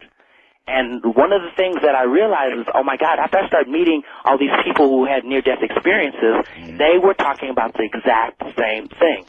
So there's consistency across the board. Well, suppose I were to suggest to you, playing devil's advocate, I like to say when I'm doing that, that these people who have had NDEs and now no longer fear death are delusional. In other words, they've had a delusion, they've had an experience that has convinced them, surely, in belief. I mean, I know you believe what you're saying. Well, that's one way of looking at it, but I look at it like they were delusional before they had the experience. And that the out-of-body experience is the reality. Yes, it clarifies things. And being stuck in the body and never knowing your spiritual self is not the reality. Correct. The Matrix. One of the things we find out is we believe everything our five senses tell us. And if you know, and I know, there's electronic equipment that can measure things far beyond the spectrums or the range of the five senses. Oh, yes. So the five senses automatically, we know they don't tell us everything. Even scientists are admitting that 90% of the matter in space is dark matter and something that we can't detect now. That's true. They are. So there are far more things out there than our puny little five senses can tell us. And through the out-of-body experience, that's tapping into that sixth or seventh area. And the experience brings on a knowing. It's not about belief because I wasn't a believer. Believe me, I wasn't a believer at all. I didn't buy into any of this stuff.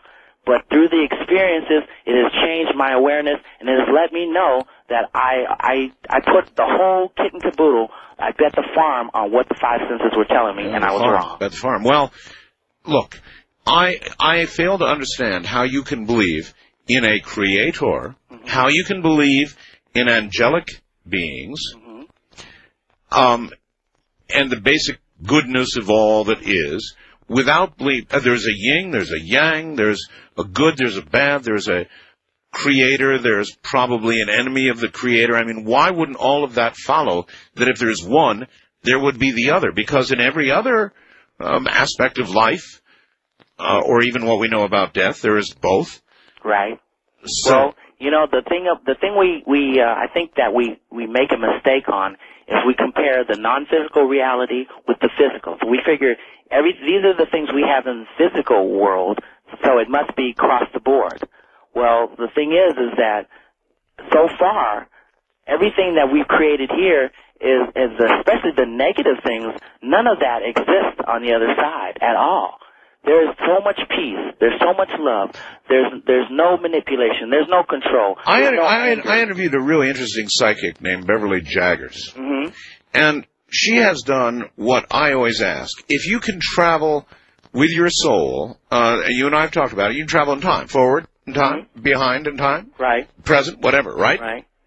So, I mean, look at the volatile NASDAQ reaching new highs every day. If you knew what was going to go up 30% tomorrow or next week, you wouldn't have to be writing books about soul traveling. You'd be playing the market and winning. And that's when remember I said about that snowball rolling downhill? Yeah. Guided? Yeah. Well, if it were not guided, then that probably would be something that I would have found out a long time ago.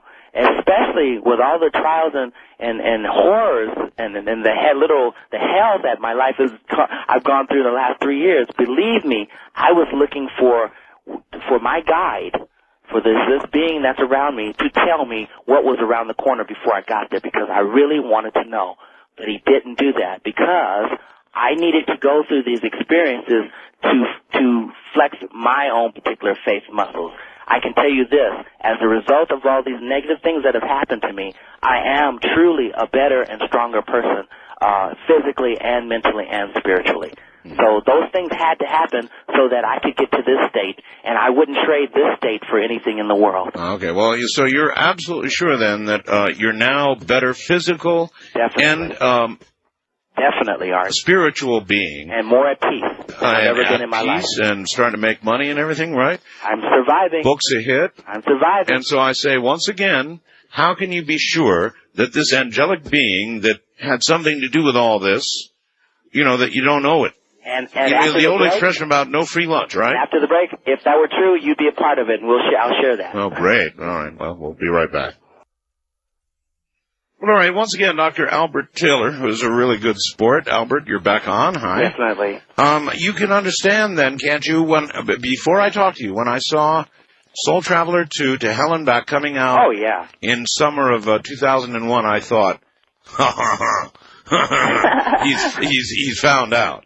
And, and I picked that topic, that subtitle for a very good reason, because I am going to talk about in that book, and I'm probably getting way ahead of it. My publisher's going to call me tomorrow and tell me I should be talking about the paperback coming out in April. But the reason I picked that subtitle is because in the astral plane, there are areas that you can experience what people would probably consider to be a hell. Oh. But it's not Lucifer's hell. It's not something that is always there. Well, then what is it? God's hell? I mean, God would wouldn't say, have no, it. it's more of a and see, we can't talk about you experiencing that through the out-of-body experiences versus when you die. Right. Those are kind of two different areas. Right. Because when you die, what happens is the first thing you have, and you don't usually have this during the out-of-body experience, is you have the panoramic past life review. And that's where you see how you've affected and made everyone feel that you've ever encountered in your life. Now, yeah, that's some hell for you. yeah, tell me about it. Now, can you imagine Hitler's panoramic past life review? No. Or Jeffrey Dahmer or something like that? No. To me, that would be hell. Because I don't know, since there's no time, I don't know what the duration of experiencing that level of, of hostility and violence and Well, whatever. you don't honestly believe Dahmer sprouted wings, do you? No, I don't think so. But I would hope not. That's not how you get them. So then he's in Dahmerville, right? Which is synonym I would for... say he's at the extreme low vibrational level of the astral plane. Extremely low. Extremely low. Yeah, Well, like Robert Monroe talked about in his book, where people were obsessed with the material world and things like that. I would say that is probably where he is, because that type of behavior in the physical body is not going to elevate your particular vibrational rate of your soul. So I have this feeling that we're fooling with words. I mean, a very low, or even ultra-low, vibrational level. Mm-hmm. Well, what do we think's going on at this extremely low vibrational level? Well, let's say it's like that's where the kindergartners are. That's where the repeaters or the young souls reside until they realize what Earth life is really for, and that Earth life is really a school, and Earth life is here to help the individual to evolve and become self-aware. And when you get closer to that kind of thing, like waking up spiritually, then it definitely dictates your behavior, and you can increase your vibrational rate at higher levels, even beyond the astral plane. So that's kind of what we're talking about. We're not talking about some place for eternal damnation. And another thing is through these experiences, I truly believe in reincarnation for a lot of reasons. And it's very difficult to believe in reincarnation and hell at the same time. So there would be no such thing then as an eternal low vibration location. Not if you believe in reincarnation. I mean, that's a place to maybe regroup and reassess your recent experience here on Earth. But it's not a home, and you're coming back to, because the goal here is, what is the meaning of life? Is that we come here to evolve in one way or another. That never changes. So just because the body dies doesn't mean that mission is over, and wherever you got, that's where you're stuck at. How do you feel about the death penalty? Oh, wow. I'm glad you mentioned that, Art, because I have been getting letters from inmates on death row, and one of them I was trying to communicate with recently was an individual who was executed about 3 weeks ago. Yes. In Texas. Yes. His name was Larry Robeson. Yes. He was also on 48 Hours. That's a tough one, because spiritually, I don't believe we're supposed to do that, but I understand what the government is doing. They're trying to protect the masses from someone they feel is incurable. So I understand that. I don't know. I couldn't criticize it unless I could come up with a better solution. So what do you end up telling somebody like that before they go get the shot that sends them? God, Art, the questions that I get. Do you tell them that they're going to a life review? Do you tell them they're going to a vibrational state that may be lower and that they can, Well, one of the things I don't tell them unless they start asking me questions, because I really don't want to preach or even give anybody the impression that I do try to preach my beliefs at all. Generally, I can tell you this: the questions that I get from these people on death row are questions that we should ask. Each and every one of us should ask, independent of a crime or something. Like what? What did I do in other, like this one question came from a guy, what did I do in other lives that brought me to this point that I needed to commit murder or hurt this individual? Because what he says, and it said it to me in his letter, was after the actual crime was committed, he felt as if he watched someone else do it, and now he was someone different and very remorseful. So he couldn't understand that what was guiding him to make this, to create, to commit this heinous act. You and I, differently. okay. You and I might have very different explanations for that. Very true, very true. But this is some of the questions that I get. Or what will happen to me right after I take they inject me with this chemical and I leave the body for the last time, or I leave my body. What will happen to me? And what do you say?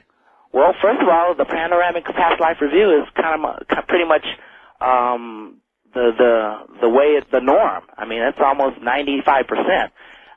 Whatever individuals he's hurt in that life, and even it could go on for generations. If you hurt one person and they go out and hurt another person, and then their child does, and on, you get to experience all of that. So that's what I share with them. Okay, but you seem to imply that the deed, when it was done, was done outside the realm of this person's normal spiritual existence. Well, I mean, that's what your statement sounded like. This is the question that they're asking me. Is that they feel that... Then if that's true, why would they then be held karmically responsible for that? Well, I don't think that is true necessarily. I think everything we do, we're not passengers. We initiate action. Karma, the definition of karma is action. It could be positive or negative action. Karma itself is not a negative thing. So we have free will, and because of whatever weaknesses we may have, desires, wants, or whatever, we can sacrifice those actions, and instead of doing the right thing, we can try, because of those motivations, we can act negatively. So that's something that we hold total responsibility for. And just because an individual feels differently now after they've committed a heinous crime or an act doesn't mean that now I'm shrugging off all responsibility and the devil made me do it, like Flip Wilson used to say. Yeah. It's not like that at all. And but you kind of made it sound that way, because you said that it was like they were watching themselves from afar. No, well, not from afar necessarily. More like they felt differently after the act, like as if someone else did it, even though they have the memories. Now, I'm not saying, and this is just the questions. It has nothing to do with my beliefs or what I share with them. These are just the questions that I've gotten, how they felt. All right, well, look, there's a million people who want to talk to you. I've got a line, bank full of lines here. Okay. So I better do some of that. I could occupy your time all night long. First time caller line, you're on the air with Albert Taylor. Hello. Hello. I just had a question and a comment. Yep. Question. If you think that out-of-body experience is so great and that, existence on this earth is, on a physical body is negative... I didn't say that, but go on. Well, that's kind of what you're implying. Well, you did say, Albert, that being on Earth is the closest thing to what you would think of as a hell. You said some of the experiences can be, yes, but I don't consider my life a complete hell. I've had some hellish experiences. Well, that may be because you made a good deal, but go ahead, caller. I just want to make sure I get to make my observation after my question. Yep. Continuing on, if that's the case, then why do you bother to come back into your physical form? Or why are you so scared to leave it permanently? Well, like I said, if that's the impression I gave you, my life is not a hell, and I don't think anyone's whole life is a hell. I think there's hellish experiences and negative experiences, but because that will pass, that doesn't mean that you should cash in your chips at all. Okay, First of all, there's a reason why we're here. Okay. Everyone can change. Everyone can contribute. There's truly a reason why we are here, and I would come back, if nothing else, to assist as many people as I possibly can to try to discover their own self-awareness. Okay, now let me make an observation, if I can. Sure. My background is from a born-again belief, and I've seen enough people who are possessed with the devil to know that what you see is nothing more than the spiritual actuality of dealing with demons. And one day, believe me, you'll find that out. Have a good day. Well, see, you didn't want to debate that. So one of these days, what you've been seeing as this friendly little Casper guy is going to look more like something that was in Alien with the jaws and the dripping stuff. Well, that's where you come in, Art, and maybe this is a good time to tell you how if that is true, then you're a part of this. Well, all right. You ready for this? Yeah, sure. What the hell?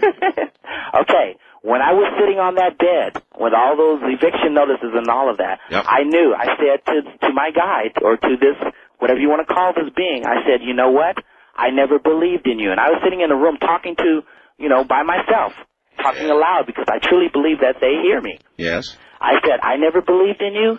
I didn't come looking for you. You came looking for me. I was satisfied in the life that I had as an aerospace engineer. Yeah. I said, so if you truly, and I've always felt this, if you truly want me to do this thing, then I need a miracle. Yeah, I see it coming. And then, you see it coming. Sure. So, I went to bed, and I got up the next morning, and I went to my computer, and I opened my email. And I'm just scanning through the email because I knew American Online was going to cut it off in about a week.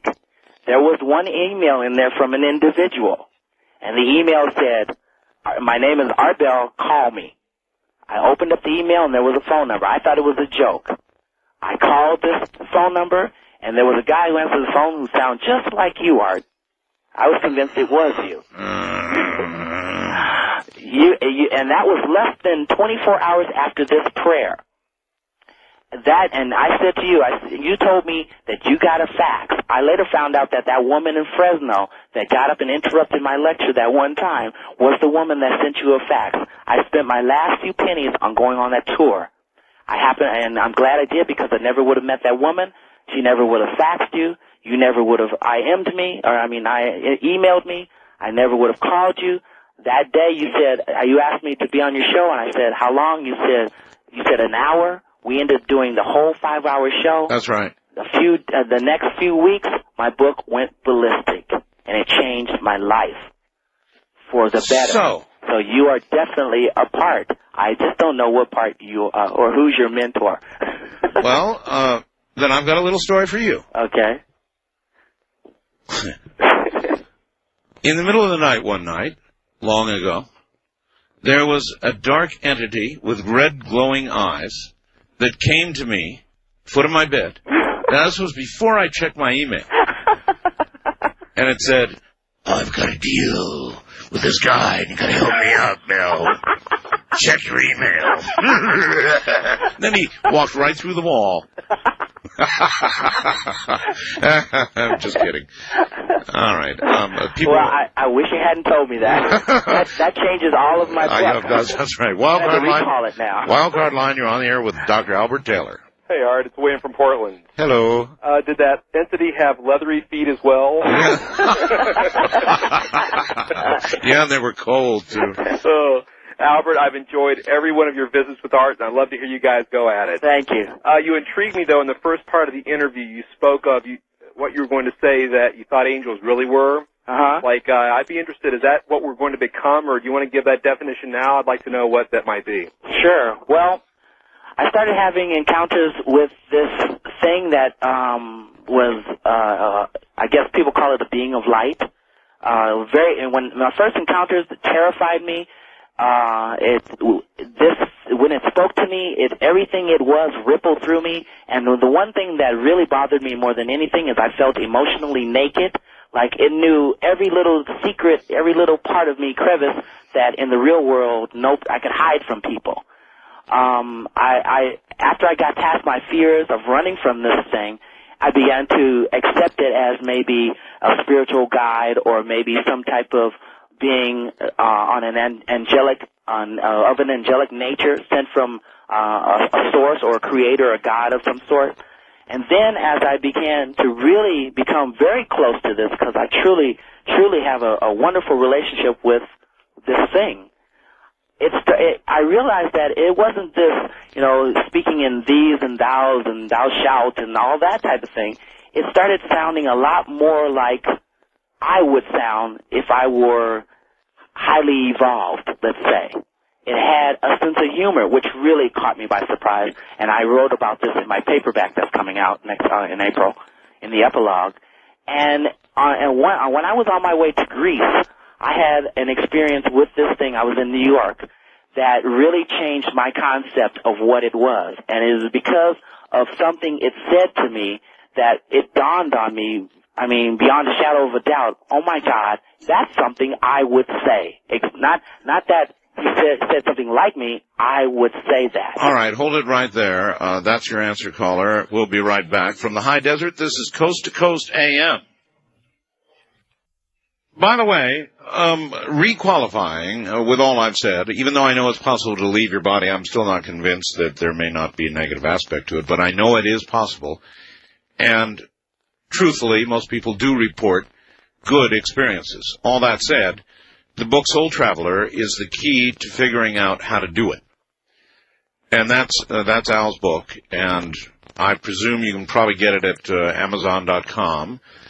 Is that true? Yes, definitely. You can. Matter of fact, you can go to either your website or my website at www.alberttaylor.com. Do I have a link up to that yet? Yes, you do. Okay, good. And there's a link to Amazon.com, and you can get it there. Barnes & Noble, Borders. It's still nationwide at all the major chains. I know, but boy, when you get it in Amazon, they give you 30% off. That's true. And you know, Art, the thing about it, and I really like to add this, is it's not about book sales to me, because my book is also in the New York Library, the LA Library, so you don't have to buy my book. You can go check it out for free.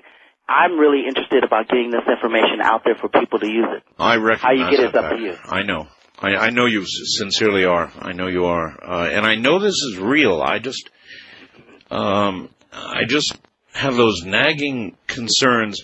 Leaving your body is such a serious thing to do. Well, caution is I think that's something that is a smart, and to be skeptical even, is something that I did. So I wouldn't imagine anyone should just dive wholeheartedly into this, because there are some people who would steer you wrong. There were some people who would take your money and promising to teach you how to do it. So there's a lot of things that you should exercise caution and learn as much as you can about it. And then as you explore it, it's kind of like riding a bicycle. You become comfortable, then you can take off the training wheels. Yeah. Now, I understand all that, and your book does explain how to do it, and it beats reinventing the wheel. So how much is your book, Soul Traveler? I think, God, it's been a while since I looked on the web. It's, the paperback is coming out in April. It's $8 on Amazon.com. All of $8. All of $8. It's a good deal. It has, an epilogue that brings it up to date that I just finished writing a few months ago. Oh, no kidding. That I added to it, which is, it talks about the new book also, To Hell and Back in it. The old hardback is still available. Soon to not be available as soon as the paperback hits. So in other words, people would be actually wise if they can get the hardbound edition to grab that, because it's not going to be around. Exactly. It's not going to be around soon. I'm not exactly sure because Dutton is the publisher, but it's still available on Amazon.com. I think it's about $19 or something like that. A lot of people, Al, who are having these precursor symptoms to an out-of-body experience are going to want to either read your book or talk to you. So you do have an email address. Yes. You want to give it out? Oh, sure, definitely. They can write me, and I answer all my email. You can either go to my web at alberttaylor.com, or you can write me at SOLTRAV, as in Victor, LER, at AOL.com. And I answer all of my email. It just takes me a little while. SOL, Soul Traveler, at AOL.com. That's it. That's it, and I answer all my email. I just have to be patient because your show, you have so many wonderful listeners out there that they really rally when you support someone. So it just takes me a while to get to them. But you will. Oh, definitely. Well, you're doing better than I am. 100%. I answer everyone individually because no one else can really. I don't give it to another person to do the job because no one else can really understand and share the information that these people are really asking for. That's my same problem with email. It's just that I have been forced into this horrendous corner, and I want everybody to know that, by the way, where I get like 1,200 maybe a day, 1,300, that's maybe on an average day, and there's no way I would need 2 other lifetimes. Right. And I can't turn my email over to anybody else, and I don't. Right. I read all my email headers at least. And, I kind of do a triage system. I do that. into what is radically important. And I do that too. There's no choice. There wouldn't be enough hours in the day. I do that too. I'm about 2 months behind right now. But there are some, like I have this one woman who has breast cancer who wrote me, and she's inquiring about what's going to happen to her and what can she expect. People like that, I respond right away. I've gotten some people who are suicidal. I respond immediately to them, and I refer them to someone that can help them. So I do a triage kind of thing also. All right. Phones. East of the Rockies, you're on the air with Dr. Albert Taylor. Hi. Hello? Hello. Oh, hi. Hi there. Where are you, pray? I am in Chicago. Chicago. All That's right. right. Okay. A real honor. I'd like to share an experience with you. Fire away. Sure. And specifically, I'd like to ask Dr. Taylor, I'd like to get his take on this to see if, to determine whether it wasn't indeed an out-of-body experience or whether it was a dream. And basically, about 4 months ago, I had this out-of-body experience, or whatever it was, ironically enough, while I was listening to your show, because I tend to go to sleep to your show. So I'm in bed. I get that all the time. So, I mean, it could very easily have been a dream, and it was very intense. It was more intense than most dreams. So basically, I'm in my room, lights are out, I'm listening to your show. I guess I'm drifting off to sleep because my next conscious thought is very exhilarating, drifting up and off to the right of my bed. Now, I look back towards my bed, and I'm seeing basically the room as I saw it when I went to sleep. Dark, and this is pretty cool. I'm hearing the audio from your show. And ironically enough, it was about out-of-body experiences. So I don't know how much that influenced this. But, I'm drifting off and up to the right of my bed, and I'm looking back, and it was very exhilarating. And could you see yourself? Not clearly. This is something that's kind of, I was so caught up in the motion away from the bed. Now that I understand. Right. And I was you're very much aware of this, and Art, I mean, you must have really felt quite an exhilarating physical sensation when you were up over Paris, right? Yes. So absorbed into it that I really didn't pay attention to what was down below. I knew I was up there. Right. Exactly. But it was far from the most important thing. I was just astounded. Right. It's tough to be a scientist during the experience. Yeah. But basically, this only lasted a couple seconds because I got up to about the ceiling, and I started to drift back down a little bit faster than I drifted up. And when I kind of went through the floor, but then I'm back in my bed, okay? And, well, it wasn't like a Roadrunner cartoon where he runs off the cliff and then he's running in midair and realizes he's off a cliff and then pshoo. Yeah, it's like so I know I'm back in bed, or maybe I don't know, but the next feeling is I'm flat on my back. My eyes are closed at this point. I'm not seeing anything at this point, but I'm flat on my back, and my arms are outstretched directly straight up, and they're frozen. I cannot move my arms, and I'm certain that they're straight up above me. What's that? Your physical arms? No, my arms. Yeah, but are we talking physical or astral? Oh, I have no idea. No, physically, I feel that my arms right, but you didn't see your directly arms. You out felt them, in front of me. You didn't see them, did you? No, I'm not seeing at this point. Okay, because it could have been, see, your astral arms and your they feel the same. Until you look and see, then you'll realize, oh my God, I'm controlling something else. So it may probably, I would say, or probably your astral arms or your second body, as Robert Monroe would call it. Because that's what happens to me, is those arms and those legs of that second body are the first ones to start floating upward or dislodging or dislocating or disassociating with the physical body. Yeah, this is one of the things that kind of led me to believe that it could very well have been an out-of-body experience. Because when I started exploring, when I started to try to figure out slowly what was going on with my body, I was moving my fingers. And this was very slowly, very gradual, but when I moved my fingers and finally I had control of my arms, they were flat down next to me on the bed, not above me. Makes perfectly good sense. Classic OBE. Oh, boy, that's really something. Yeah. Wow. I even mentioned the little finger trick in my book on how to reconnect, and that's all part of it. It's interesting that you discovered that on your own. Okay, final answer, OBE. Thank you. Thank you very much. You're welcome. West of the Rockies, you're on the air with Dr. Albert Taylor. Hi. Hi, Al. Hi, Art. Hello. Oh, this is great. Gotta make a short experience and find out what Al's take on this is. 15 months without electricity, most of the time no gas, several times no water, and house in foreclosure. Had a awful dream one night, and in this dream, in the upper left-hand corner, if you were watching a TV screen, a person appeared, and I know who the person was, dressed in all kind of like beige, holding something in one hand and one hand outstretched towards me, and a very, very beatific smile on her face. And this happened once before, but I did not validate it. The second time I did, told people about it. 4 days later, I received confirmation that a loan that I had applied for came through, and my life is now back in order. I call her a watcher. Does that make sense? Watcher, guide, definitely makes sense. Each one of us has this thing that is looking out for our well-being. Kind of like we're the kids playing in a sandbox, and the teacher is standing over the yard, making sure we don't hurt ourselves.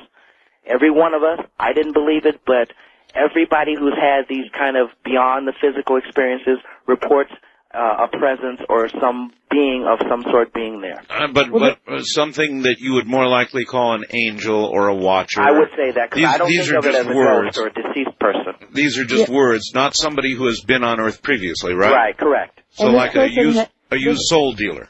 Yeah, this person had died a rather unfortunate death, and I have been very unhappy about her death for a long time, and I all of a sudden feel a lot better now. But you know she has not just ceased to exist. Right. Right. Okay. Right. And you will not cease to exist. That's what's so wonderful about the out-of-body experience. It gives you a glimpse of your immortality. Oh, wow. Okay, well, thank you very much. All right, thank you, ma'am. Take care. And first-time caller line, you're on the air with Dr. Albert Taylor. Hi. Hello? Hello? Yes, you're on the air. Hi, Art. Sorry Yes, about hello. that. Where are you? I'm in Boston. Okay. Hello. Excuse me? I said hello. Oh, hi. How are you, Mr. Pretty Taylor? good. It's been an interesting show, as usual, Art. You guys have been touching on a lot of stuff that directly impacts my ever-changing worldview. Well, actually, in fact, the truth behind the entire paranormal field and the truth behind the ET UFO phenomenon is also crucial to my worldview. But astral projection and the things that you're talking about tonight are kind of interesting to me because I've had several people close to me tell me about some things that I'm fairly skeptical of. And in particular, I've also talked to some remote viewers who ultimately didn't convince me, but they said some really interesting things, but I still remain skeptical of the whole thing. But instead of getting to all that, and instead of debating a lot of, I come from an ex-Protestant background, so I really I enjoyed your joke, Art, about how do you know you're not being bamboozled by an entity. But instead of getting into all these, I was not totally joking about that at all. Oh no, and I kind of laugh. I was laughing along, but it was one of those half nervous, half serious kind of laugh. It's like I describe it as like having lost my faith about 3 years ago, but. Well, Al's best shot was making me part of it, which sobered me up quickly. Yeah, actually, you've had past guests on before, like, I found the show with John Hogue really, really interesting because I'm not into Nostradamus or anything like that, but some of the things the two of you are revealing about your backgrounds, about his ex-Protestant background, and it was like, I'm like, they understand, it was like there's that nervousness, like you're an agnostic, you're in the middle ground, but you're just not sure of what to believe. And instead of talking about like all kinds of Christian notions of like supernatural or satanic conspiracy theories, which we could talk about all night, because in fact a lot of what Mr. Taylor was saying tonight, some of these new agey type messages do jibe well with a lot of the conspiracy theories that I was kind of taught, back in my Christian days, things about how, Satan, would love to get people to believe Of course it jives. Yeah, about how, the greatest trick he could pull would be to get people to believe that he doesn't exist, or even things like, not fearing death, because if you don't fear death, then you don't worry about this eternal rewards and punishments and all that kind of stuff. Yep.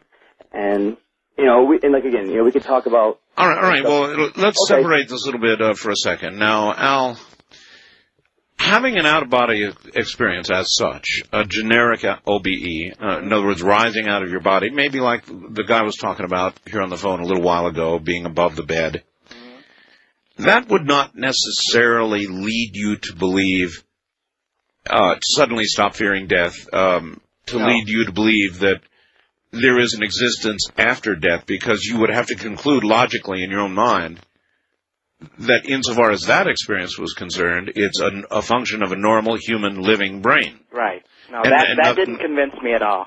Nothing Leaving more. the body and moving around the room, that is not what did it. But what did apparently do it was the meeting with this entity? Well, that plus like I said, in July of 1993, I had that, and some people call it a Kundalini experience. I didn't know what it was. All I knew is all of a sudden my limited awareness that I thought was really broad was expanded so much and affected me so profoundly. I had this, and this is the best way I can describe it, Art, I knew beyond a shadow of a doubt I was home. Yeah. I knew it, and I still do. That's what really did it for me.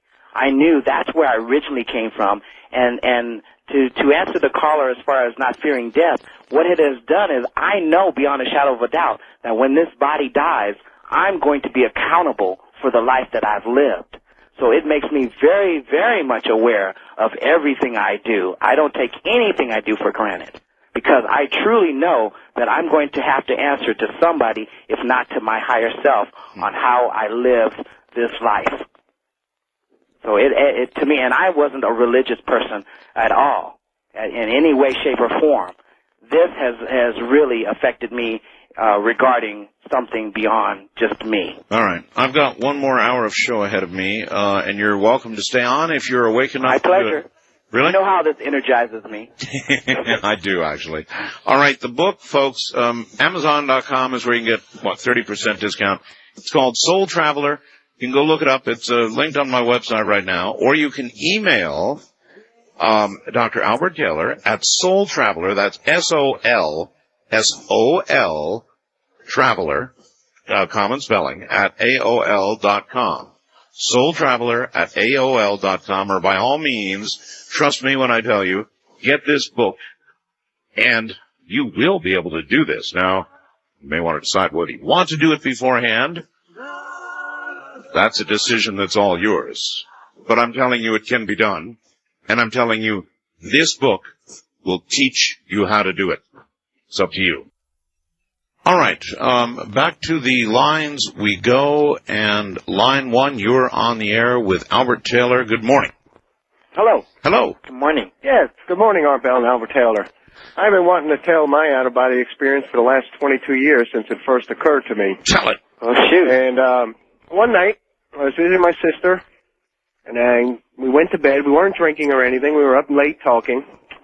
And I went to bed and laid on my right side in the fetal position. When all of a sudden I got a lot of visions in my head of my whole life. Nothing negative, just the happy things that happened in my life.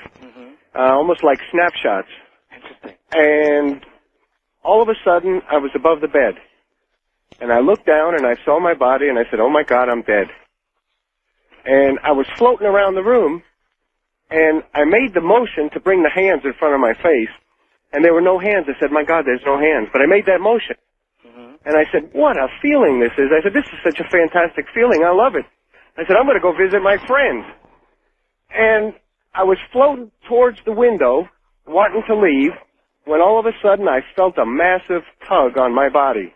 I made the motion to turn around. I saw my body, and it was coming closer and closer, and I tried to fight it. I tried to get away because the feeling was so good.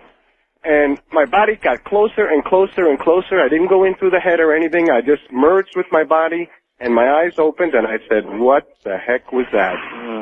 And that was the last time I had it, and I've been trying to recreate that experience since then, and I have never been able to do it. But because of that experience, I do believe in life after death. There you go. That's awesome. Yeah, that was a great experience. The body has this automatic recall thing, so no matter how much you want to fight it, someone, I'm in the grassy knoll, Art, I was telling you, someone asked me what's the longest that I've ever stayed out of body. Right. And 3 hours is tops, because I've tried longer, but the body it has this recall thing where it pulls you back no matter if you want to stay out or not.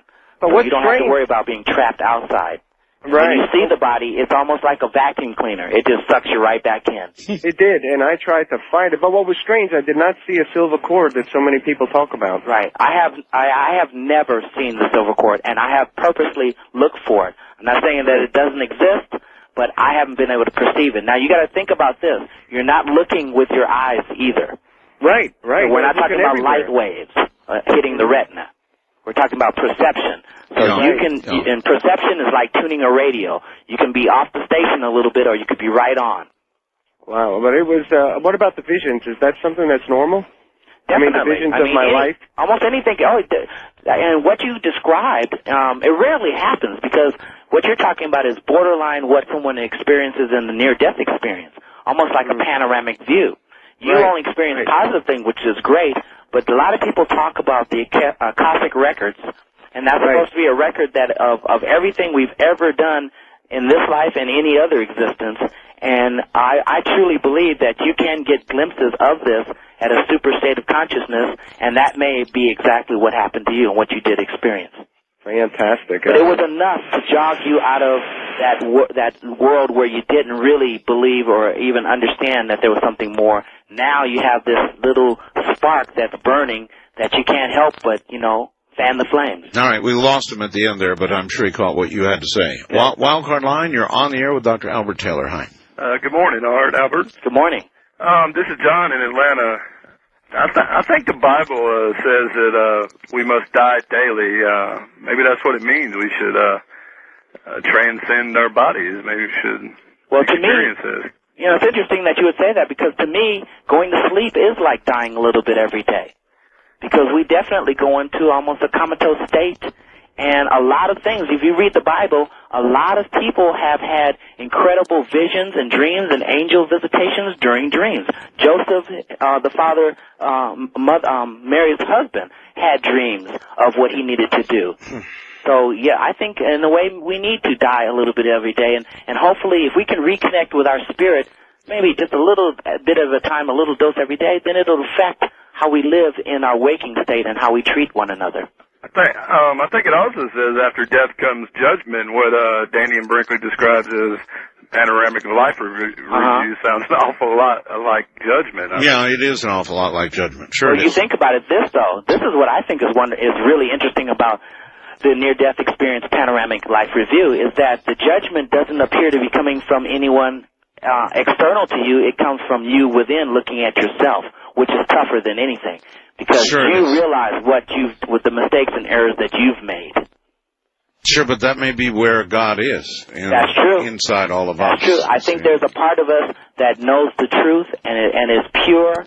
And like I said, because of the personality, the earthbound personality, the five senses and the ego, that kind of contaminates it a little bit and causes us to do things contrary to what our soul would want us to do. Right. East of the Rockies, you're on the air with Dr. Albert Taylor. Hi. Good morning, Art. Good morning. Dr. Taylor. Good morning. Oh, you're a little hard to hear, so you're going to have to yell at us. Where are you? I'm in Philadelphia. Okay. I hope this morning finds you as well as it does me. Good. And, actually, first off, listening to your biography, I wanted to say, you remind me of, like, an older version of myself, because Wait a minute now, I'm not that old. Go on. I'm only 20 myself. Okay. So, I can guarantee you're older because you got, like, 2 doctorates. But, my question is, like, since this is a topic that's always intrigued me, is it possible that you could give us, like, a few tips of how to accomplish out-of-body experience? Sure. You betcha. All right. My pleasure. Just listen, we should do that on every program, and I guess we do, so here is that moment. Okay. the most valuable piece of information that I can possibly offer you, and it works for me 8 out of 10 times, which is about 80%, is what I found is that normally, see, this has been happening to me naturally since I was 5. So what I did is I didn't try to have an out-of-body experience. I tried to find out why I was having out-of-body experiences. And what I found out, that I had more out-of-body experiences on nights that I didn't sleep the whole night through, that I didn't go into a deep, deep, deep sleep.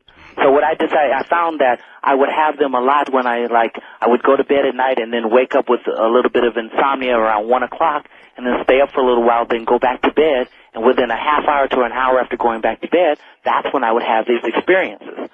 So what I did is I set my alarm clock one night to wake up about 1:30 in the morning. I woke myself up. I got out of the bed. I listened to art, which almost put me back to sleep. No, I'm just kidding. I listened to art. Never attack the host, right? It's all right. I came after you all night long. I set my alarm. I stayed up for about an hour or two. Then I went back to sleep, and I laid there perfectly still. Now, what I found out is that the physical body still requires about 2 to 4 more hours of sleep. And if you lay perfectly still, it will fall asleep by itself. Just like if you've been really tired while driving down the highway, and no matter how you try to concentrate, you nod out just for a brief second. Well, you're doing this in a very controlled and safe place, like laying in your bed, and the body will fall asleep. Now, what happens, though, because you've interrupted the sleep pattern, the consciousness, or the soul awareness, if you want to call it that, stays very, very alert. So when the body falls asleep, that's when people report finding themselves in that night paralysis state. So I recommend in my book, it also talks about and describes how to do this. It talks about what I call the interrupted sleep technique, and that's where you interrupt your sleep pattern, wake up, and then when you go back to bed, lay perfectly still, and there is an 80% chance that you will truly have an out-of-body experience. Just do not get frustrated. I have interrupted sleep all the time. I live my life as interrupted sleep, as a matter of fact. And for the most part, the only thing it does for me is cause me to dream like crazy, Albert. Mm-hmm. I've never, I've had the warning signs of the beginning of an OBE, but I've really, other than what occurred in Paris, which was unmistakable, the rest of the time it's caused me to just dream like crazy. Right. I mean really dream. So it's got me in that state, but it's not, there's no brick wall to leap over to get to the next state. We're talking about just turning up the awareness. The fact that you're having a lot of dreams that you can remember tells me that you're right on the doorstep of that next level.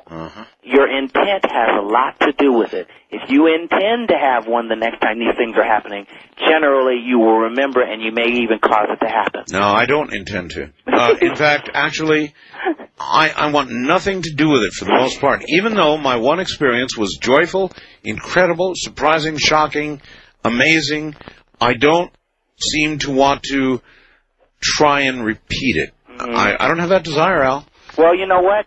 I think, this is how I look at it, Art. In fact, I dream so damn much that, to me, a little slice of death sounds great. I love it when I go to sleep, and I sleep so soundly, and I wake up really feeling refreshed, like I had a great night's sleep.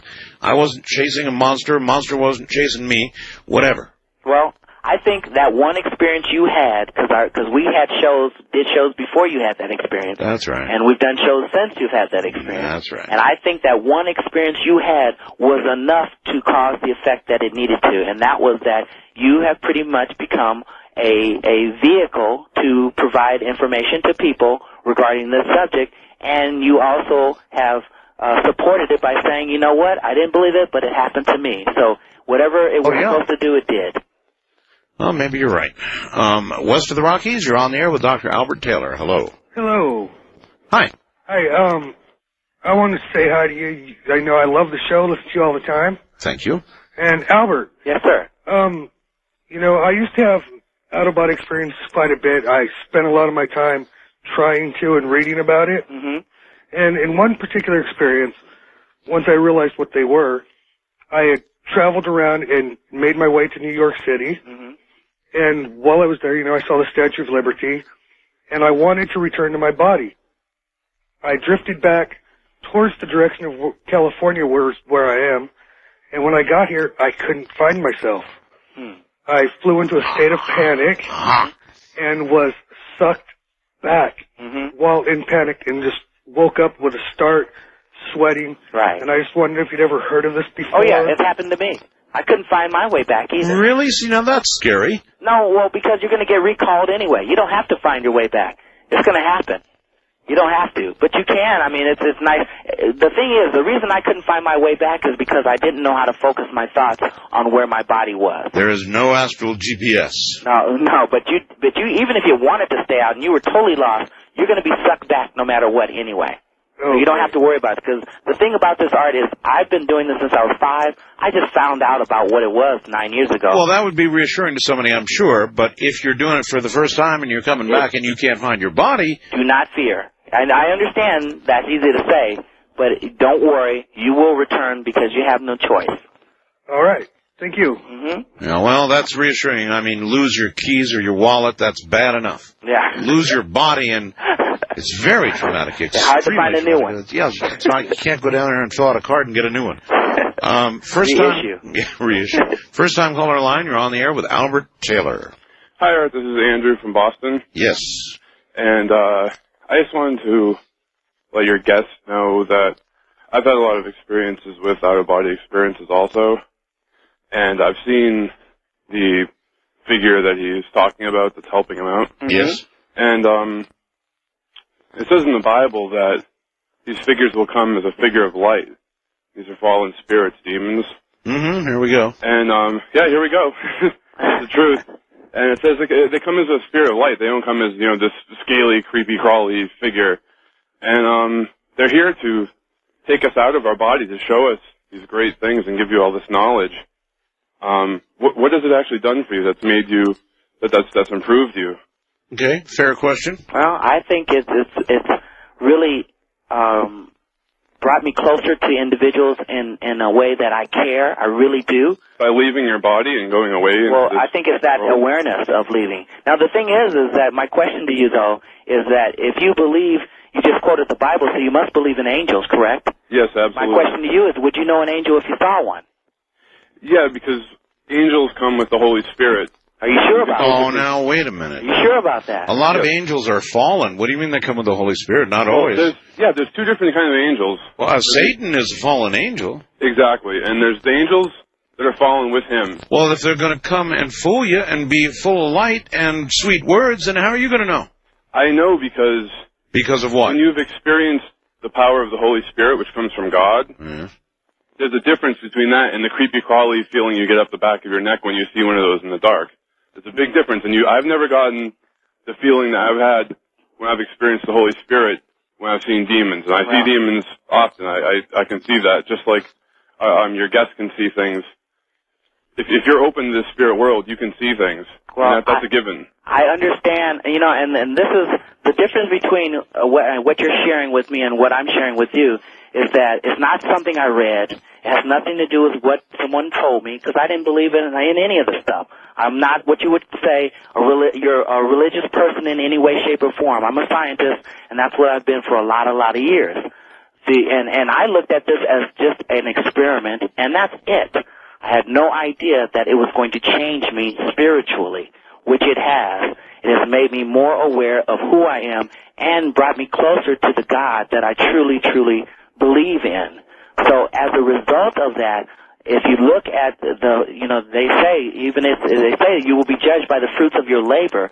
If you look at the impact that it's had on me, I get letters from a lot of wonderful people who are out there discovering who they really are, and they're using this knowledge to go out and assist other people and to really do things like Daniel, for instance, where he's involved in hospice programs, where he believes that no one should die alone. I can't see that being a negative thing. Me, myself, I've been involved in the hospice, and I've been involved in feeding the homeless. I can't see that as a negative thing. Of course not. Maybe someone else could twist it that way. No. It's very difficult for me to see it that way. No, hardly anybody could twist that the wrong way. So the fruits of your labor, I think, look at that, and that to me says everything. You can believe and fear whatever you want, but I think what you do is really what matters. All right. Wildcard line, you're on the air with Dr. Albert Taylor. Hello, Albert. I have to agree with the last caller, and I would take issue of your hospice activities and guiding people How at so, the moment of death. Well, I'll tell you this. I have had the same experiences that Art has had. Where I have had the paralysis, the buzzsaw things, every single time since I was born in 1958. I'm 41 and a half years old. And every single time that has happened to me, and you have seen beings and I have, and the ones that I see are dressed in black robes. And I just have this funny feeling, just like Art does, that it's not quite a friendly place to go to. There are, as Father Malachi Martin says, there is a median world between this and the other side. I don't know where you're traveling, but have you ever seen these beings? I mentioned in my book about these hooded figures. Who are they? Now the thing, Yeah, who are they? I agree. You know what? I'll tell you what. I hate to interrupt, but I'm kind of. Excuse me. No, stop, and just answer that question. Who are they? I have not ID'd them yet.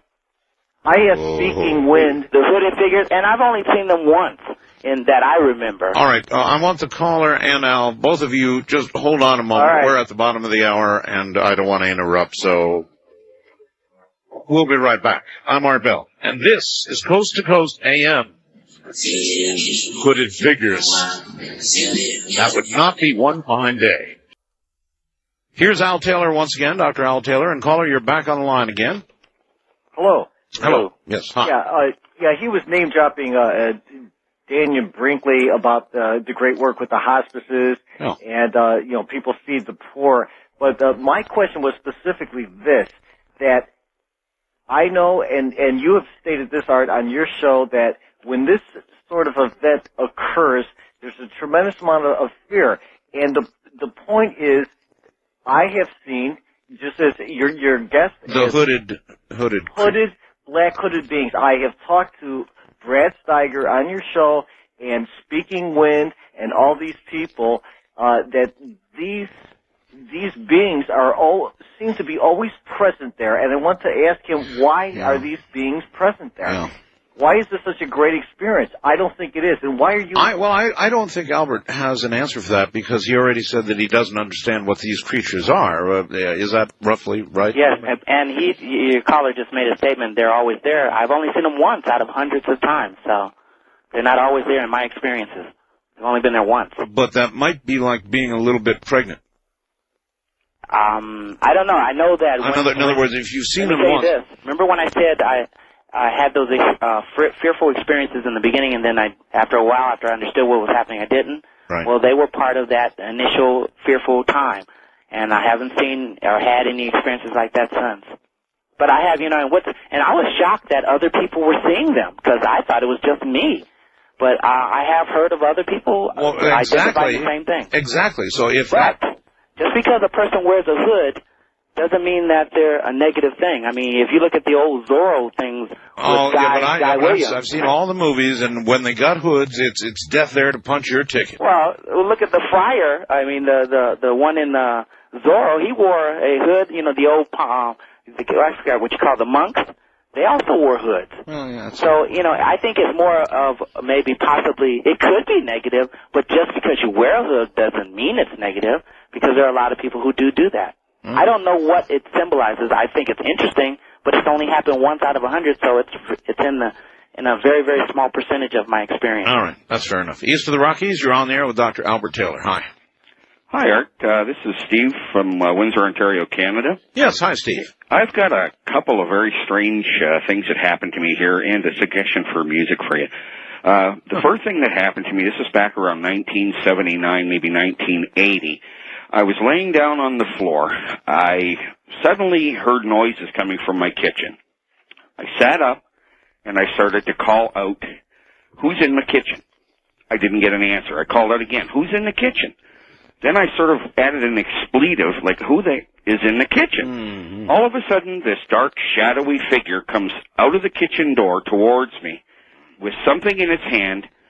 I probably a kitchen knife. Scream. I was thinking of pizza, but go on. Well, I don't know what this was, but I went to scream, and as I did, I sat up into myself. Mm-hmm. The second thing that I had happen... Wait a minute. You sat up into yourself. I sat up into myself. I actually saw myself whacking into whatever I was already sitting up as. All right, stop right there. What's that, Albert? Well, his astral body, I've sat up and still occupied half of my physical body also. It's kind of a separation, but you don't move away from the physical body, if that's what I believe he's talking about. All right. See, I wasn't sure whether I should be talking to Dr. Taylor or whether I should be talking to Whitley Strieber. The second problem that I had, the second weird happening that I had, we had moved away from the house that this happened in, and we moved into another place. And I was laying down on the bed one night, had a bed couch pulled out watching TV. Well, I decided it's time to go to bed. I closed up the bed couch, I walked up the stairs, I got in bed upstairs. Now, I hear the doorbell ring.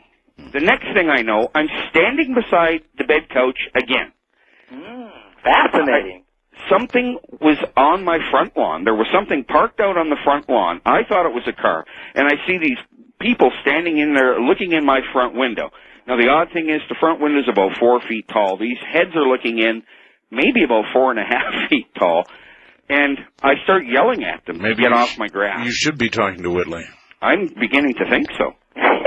I'm not sure whether these things were, like the strange thing was, all of a sudden, I woke up again, and I'm sitting up in the bed next to my wife, and I'm going, where the hell was I just now? There wasn't any mud on your shoes, was there? No. Not that I can remember. And for the musical suggestion, Art, when you get a Doomsdayer on there, Eve of Destruction, was it Sergeant Barry Sadler? Or Standler? I'm not sure the name. No, I've got it here. You do have it. Great. Yeah, you should use that once in a while. It's Barry... what was his last name? Sandler? No, not quite. You're close. It'll come to me. Anyway, all right, sir. I got to comment a little bit on this. Go ahead. Because, I really do believe that there has been some abductions from things we can't explain, possibly extraterrestrials or whatever. I do believe that there are some cases like that. I also do believe that some people confuse some of their out-of-body experiences and visitations with like abductions. So what you experience, I'm not saying putting it in either category, but it does sound like something that Whitley would talk about. But because of the fact that you said you went to bed and then you realized that you hadn't gone to bed, that sounds like a classic out-of-body experience where when you're in your astral body, it really feels like you're in your physical body, and you'll walk around and you'll even sometimes go into the bathroom as if you're going to use a bathroom, and then all of a sudden you find that you never did any of those things. So yours is borderline, and I would have to know a little bit more about it to really understand it. All right. West of the Rockies, you're on the air with Dr. Albert Taylor. Cheerio. Good morning, Art. Good morning, Albert. Hi. You're too kind of weak. You're going to have to yell at us. Where are you? This is Leonard from Tucson. All right. Albert, I have had two partial out-of-body experiences. The first time was during the Cuban Missile Crisis, and I was dreaming, and then I saw this light, a flash, and people running, and I was in a cataleptic state. And when I popped back into my body, it was only a partial separation. It scared me so bad that I went into my mom and dad's bedroom and stood there for an hour. I did not know what was going on. Right. But it was a stressful time because of the Cuban Missile Crisis. Okay, the second time was in 1979. I'd had a knee operation. By this time, I'd read a lot of books on out-of-body experiences, Sylvain, Muldoon, the whole, everyone. And I was recuperating at home, and my mother was nursing me back to health from the operation. And again, I had another partial out-of-body experience, and I felt like I was being smothered, and I yelled. My mother came into the room, said, "What's wrong?" I said, "I just messed up a good possible out-of-body experience." Right. But anyhow, my point is, okay, I have a lot of health problems now. I am an insulin-dependent diabetic, and I have a lot of hypoglycemic reactions, and I'm afraid of going out of my body and having a hypoglycemic reaction and maybe having a problem with it, because I've had them before, Well, there's an answer to this one, and I've heard it before, so I know it. If your body were to suddenly become distressed, Albert says, Dr. Albert Taylor, you would be brought back immediately. You would be snapped back right away. Right. It would be like crashing in from the ceiling. But I can say this clearly, and it's. Well, you know, Albert, this is the part where I say, yeah, but. A lot of people, you frequently hear the phrase, he died peacefully in his sleep, right? Uh-huh. Well, how do you know he died peacefully in his sleep? He was alone. Maybe he woke up and went, oh my God! Writhing, terrible pain, but you never know it, and they report later he died peacefully in his sleep. What do they know? Okay, so if you're out of your body and you start having an immediate, terminal condition, then what favor is done by snapping back into that? I can barely answer that question, Art. All right, then don't. I mean, it's just something to think about. Yeah, that's... Don't answer it. First time caller line, you're on the air with Dr. Albert Taylor. Hello. Hello. You're so funny, Art. You crack me up. I'm calling from the Midwest. All right. And secret location in the Midwest. I had a experience in 1991 post surgery where I thought I woke up, but I don't think I did. I was moving. It was through a black tunnel. I was seeing green. I was above myself, but there were no warm fuzzies or good feelings. I was terrified. Black tunnel story. There you go. Woke up absolutely screaming. Right. But it was like a crash. Right. I've heard other people say this. I was moving, and all of a sudden, it's just this horrible crash, and I was back. Right. And I have been scared ever since. Sounds like you had a classic near-death experience. You said you were in the hospital? Yeah. That sounds like a classic near-death experience. Something happened to your physical body. Yeah, but we're talking black tunnel here, not warm, welcome, comforting light with relatives around. Well, the thing about it is there that was no figure anywhere. What we're really talking about here is your feelings, and this is what I found out. The way I feel doesn't necessarily mean that has to do or that dictates my experience, or that the experience is negative. I could feel negative, but it doesn't mean that the experience is, because after a lot of experience, I have to ask you, nothing really happened except you felt that way. Well, that's all. During it, I felt wonderful. The movement was great. Mm-hmm. It was coming back, and I was afraid when I got back. And the fear may have come from a lot of the unknown, because you weren't afraid because something happened. Maybe you were afraid because something you didn't know what was going to happen. I was afraid because something didn't. All right, there was no light. There was nobody there. There you go. All right, so conversely, my bet would be that you're scared to death of your own mortality now. You bet I am. Well, it's an experience that we have no conscious memory of. So it's very new. We don't know what's going to happen. It's like being on a roller coaster and you're coming to the edge of a cliff. You don't know what's down there, so that's when you start feeling all that exhilaration and that fear. But after many, and I believe me, I was a big scaredy cat. I mean, the first few times, I literally jumped out of my bed, I picked up all my covers, and I went into the den, and I stayed up all night long. So believe me, I understand fear. But after going to that door and checking it out many, many times, I became more relaxed, and I realized that the only negative experience I ever had was the fear that I brought into it. So it isn't necessarily the reality. Well, I can only say after a while, and I've taught this to people all over the world. I've been in Greece, you name it, and it's all the same thing. After the people get used to it, it ceases to be a frightening experience. Because, you hear all these people and everything's so positive and wonderful, and I'm sitting here going, oh, yeah? Right. Well, like I said, and if something negative happened to you, then I would tend to think that maybe there was an entity that you had an encounter with that didn't have designs in your own best interest. But because you felt that way, one of the things I found out about feelings is that when you're in that state, you are open up to positive and negative feelings, and they're going to be more intense than you've ever felt in your life. So if you feel love, it's going to be the most intense love you've ever felt. But if you feel fear, it's going to be the most intense fear you've ever felt, more than you feel in the physical body. In the meantime, order your astral flashlight now. That's it. We got to run, huh? Thanks. Thanks. East of the Rockies, you're on there with Dr. Albert Taylor. Hi. Yes, hello. Hello.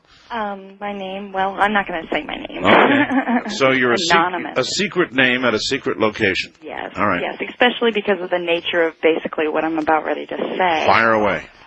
Basically, I'm a lot like Albert now. I've had these experiences since I can remember. I literally have pictures that I have drawn at 2.5 that picture these things. Wonderful. But I do tend to agree with Art that it is a dualistic universe. You cannot have good unless you have bad. And I've seen a lot of different forms of entities. I've also seen them literally shift forms in front of me.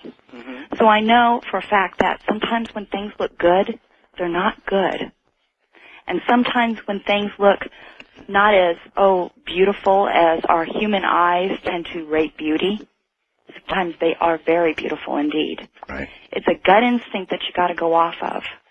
I've seen the hooded figures. I have seen shadowy photonegative figures.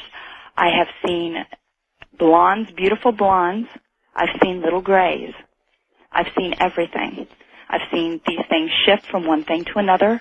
And the only thing that keeps me from going crazy is I have had people literally see what I have seen in conjunction with what is happening to me. Well, I want more beautiful blondes. Oh, well, sometimes they're not so beautiful.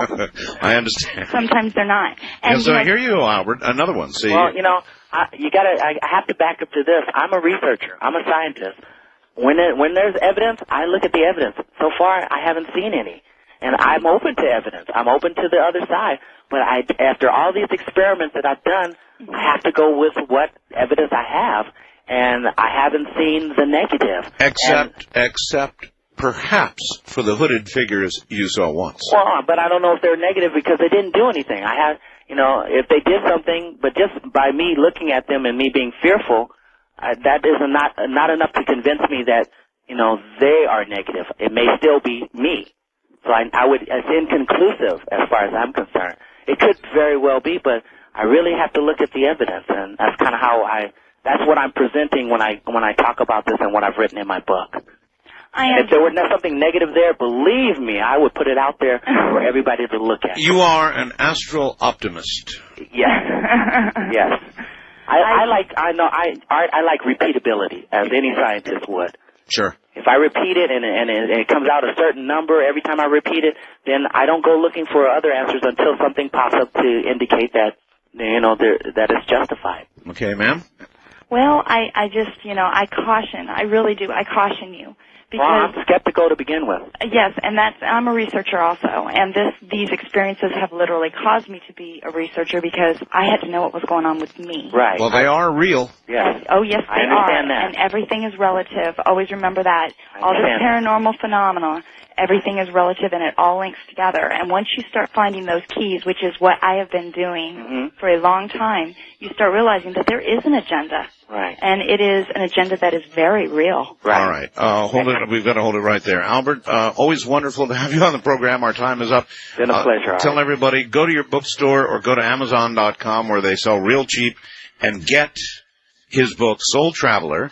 And soon to come, Soul Traveler 2 to Hell and Back. That'll be the summer of 2001. Right now, you want to get Soul Traveler or email Dr. Albert Taylor at Soul Traveler. That's S-O-L, common spelling traveler at AOL.com. Albert? Mm-hmm. It's been a blast. It's been a pleasure, Art. If anybody would like to come to my website, it's alberttaylor.com. It's a lot easier to email me from there. All right. So give Ramona my love. You're a great sport. Thank you, sir. Good night, Albert. Bye-bye. That's it, folks. Tomorrow night, internet security, denial of service attacks, and much worse. Good night. Expectation fears has come true. And it's the sound of Bush and Gore. So, in finality, when I said I wouldn't say it again, nevertheless I say it again. Bush, Gore. Now, this is serious. This is very serious. What you're about to hear is very serious, and so you pay very close attention. Richard C. Hoagland wrote the book on Mars, called The Monuments of Mars, and he wrote that how long ago, Richard? almost 20 years ago. Thank you. All right, let me continue. Now, 20 years ago, the monuments of Mars. Richard C. Hoagland was, at one time, an advisor to NASA. He worked with Walter C. Cronkite. Hello there. Walter C. Cronkite. Daddy. The man everybody trusted more than anybody else in the world. Richard C. Hoagland won the Engstrom Science Award. He's been a regular guest on my show for, how long do you figure, Richard? Forever. Forever. Mostly forever. So here he is, Richard C. Hoagland. And this is, what's going on is just a blanking mind blower as far as I'm concerned. A mission to Mars, we all know, is coming up, is going to debut on the 10th of this month. Which is Friday.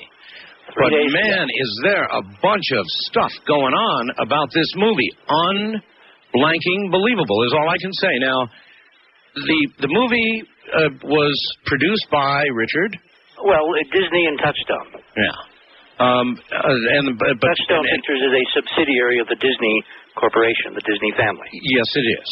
On which stations I'm carried, by the way, as we jump into this. Oh, they'll love this. Yeah, they're going to love this. All right, so it's Disney, which uses Touchstone for movies, mostly that it doesn't have Mickey Mouse and stuff, right? Yep. All right. So here comes Mission to Mars, and the man behind it, De Palma. Brian De Palma, eminent director, has done all kinds of extraordinary, award-winning, great films of our time, a giant in the field, as they say, but has never done a, quote, science fiction film. And maybe he hasn't done one now. Well put.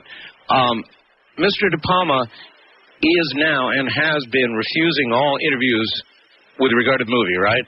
Well, this started Sunday night. The source that we're going to be quoting, which I do not want to name until Thursday night, because he's still digging for information, and I think that they will talk more freely if they don't hear his name bandied about on the Art Bell Show, has been providing us information based on a series of interviews that were conducted Sunday and Monday at the press junket where Disney Touchstone flies press from all over the country, television, international, print press, to Hollywood for special screenings of the film. Yes. And beginning Sunday night, my source has been giving me a kind of a running commentary on the increasing weird world of Disney. Not the wonderful world, but the weird world of Disney. The weird world of Disney. Because Brian De Palma, who has been for 2 years now shepherding this $120 million mega project, ranking up there with some of the most expensive films of all time. Yeah, this is basically a movie about a mission to Mars and then losing contact with it, and a second rescue mission going to Mars to get the first guys and find out what the hell's going on, basically. That's right? Yep. Anyway, the Sunday night of the print press preview, the print press premiere, De Palma suddenly, with absolutely no excuse, cancels all of his interviews and has steadfastly for over a week and a half now refused to talk to anybody. In fact, one report coming out of Disney this afternoon said that the night following the premiere he got on a plane and was in Europe somewhere. What? And this boggles the mind because one of the stories that came wrangling its way out of Disney in terms of an excuse was, well, he got ticked off at some of the reactions of some of the members of the press and then decided he wasn't going to talk to anybody and got out of Dodge. Okay, they've been having some press previews, right? No, they've had a series. For reviewers, that kind of... For the international press and the television press and the print press, these are the usual dog and pony shows where you, at great expense, fly in all these people. Yep. The Washington Times, it turns out, which never sends a reporter or entertainment editor to cover these things, this time flew somebody in to Hollywood from Washington to cover this film, and when queried, the person who was going to cover it said, well, because it's NASA. And I might say parenthetically that the Washington Times has done some very favorable and positive stories on our research over the years, so I kind of pricked up at that. All right, so NASA was, in fact, a consultant on this film, right? More than a consultant. Again, our source, who is a nationally recognized entertainment writer, has been in the business for 14, 15 years, knows what he's doing. Right. He reported to me and submitted actual text of the transcript of the interview he conducted with Tom Jacobson, who is the producer of the film under Touchstone. Right. Part of 4 or 5 guys that got together 4 years ago and decided they were going to do something like this. Right. Jacobson not only confirms that NASA was intimately involved in the film from the get-go, but actually confirmed in print that NASA had script approval, that every single line in this film was supposed to have been vetted by the space agency before it was committed to film. All right, now you listen. So when I say it's very important, folks, very important what you're hearing right now. When I say on our site, on Enterprise, in our coverage of this Mission to Mars film, that this is a NASA/Touchstone film, which I did several days ago, we have it confirmed from no less than the producer of the film itself that NASA was intimately involved in everything from script to technical advisors. Well, script control is really heavy duty. Well, it's the ultimate. And when the DoD, for instance, gets in bed with producers or film companies on major motion pictures, it usually demands some kind of script control because they don't want you saying nasty things about the Defense Department. That's right. So this is de rigueur. This is par for the course. Nothing of this yet would be unusual except for De Palma's wigging out at the last minute, which really doesn't make any sense because if you've got your reputation on the line and, doing a campaign for a film was a little bit like doing a campaign for president. $120 million is on the line. That's exactly. But for De Palma, it's not his money. It was the studio's money, but it's his reputation. Well, I know, but the studio would have every reason to have this guy in front of every camera and microphone they could find over the next few days. One would think there'd be an incentive from De Palma himself to talk over the heads of a few press that didn't get the film. Of course. And talk directly to the American people, to the film community, to CNN, to you, to whoever. Instead, De Palma has done a disappearing white rabbit trick. He's down some hidey hole somewhere, not talking to anybody. Now, you and I have been doing this kind of, previews of this for what, 2 or 3 weeks now? Oh yeah. I mean, I'm sure we're putting dollars in the box office already. I'm sure. Well, I emphatically want to urge people to, on Friday and across the weekend, go see this film because it turns out that this is like a magical mystery tour of the monuments of Mars. And what we're going to probably think of between you and me is some kind of prize for the person who calls in, in the next few days, having seen the film, and spots all of the hyperdimensional Cydonia, Monuments of Mars, Enterprise, Hoagland, Clinky Dinkies. All right, and that apparently are buried in this there's going to be a ton of that. I mean, that will be a contest. But here comes the clincher, folks. This is the clincher. Now, I've seen the trailer that's running for Mission to Mars. And in the trailer that I have seen, they show a face. And the face could be more, said to be more closely resembling an alien gray than the face that is, we all know, at Cydonia. Yeah, this was first revealed during the Super Bowl, during halftime. And it looks like a kind of a stylized alien gray. And we have it up on our website. You can link to it through Art Bell's site. Right. And, again, if you want to hold the theory, the opinion, that this is a neat piece of science fiction and De Palma pulled out of thin air the idea of a face on Mars and made his own, you could make it stick in terms of the face that they have created that's in the so-called trailers. But there's another side to the story. Yeah, here it comes. Now listen very carefully, everybody. We have talked to a person no less than the editor of the National Post in Toronto, the entertainment editor for the National Post in Toronto, Canada, whose name is Richard. Well, I thought we weren't going to give him away. Oh. I thought you meant that was your other source you were talking about.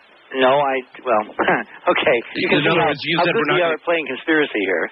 Well, no. All right. His name is, we don't want to beat around the bush. His name is David Gianmarco. Right. He's been in the business for 14, 15 years. And he is, in fact, the editor of the National Post in Toronto, I think he's the senior entertainment writer for the Post.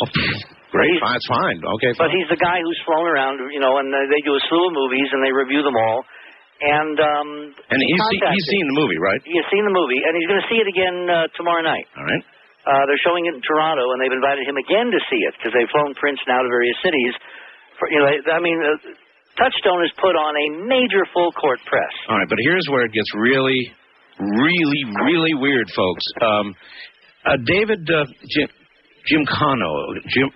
Gianmarco, is that right? Gianmarco has sent a verbatim transcript of the new Mission to Mars trailer, one that apparently alternates with the one that's running. I haven't seen it yet, but he sent us a verbatim transcript of it. Which has been seen by several people who have contacted me on Sci-Fi, on the Learning Channel, and a couple other places. All right, let me read this to the audience so it'll blow their mind.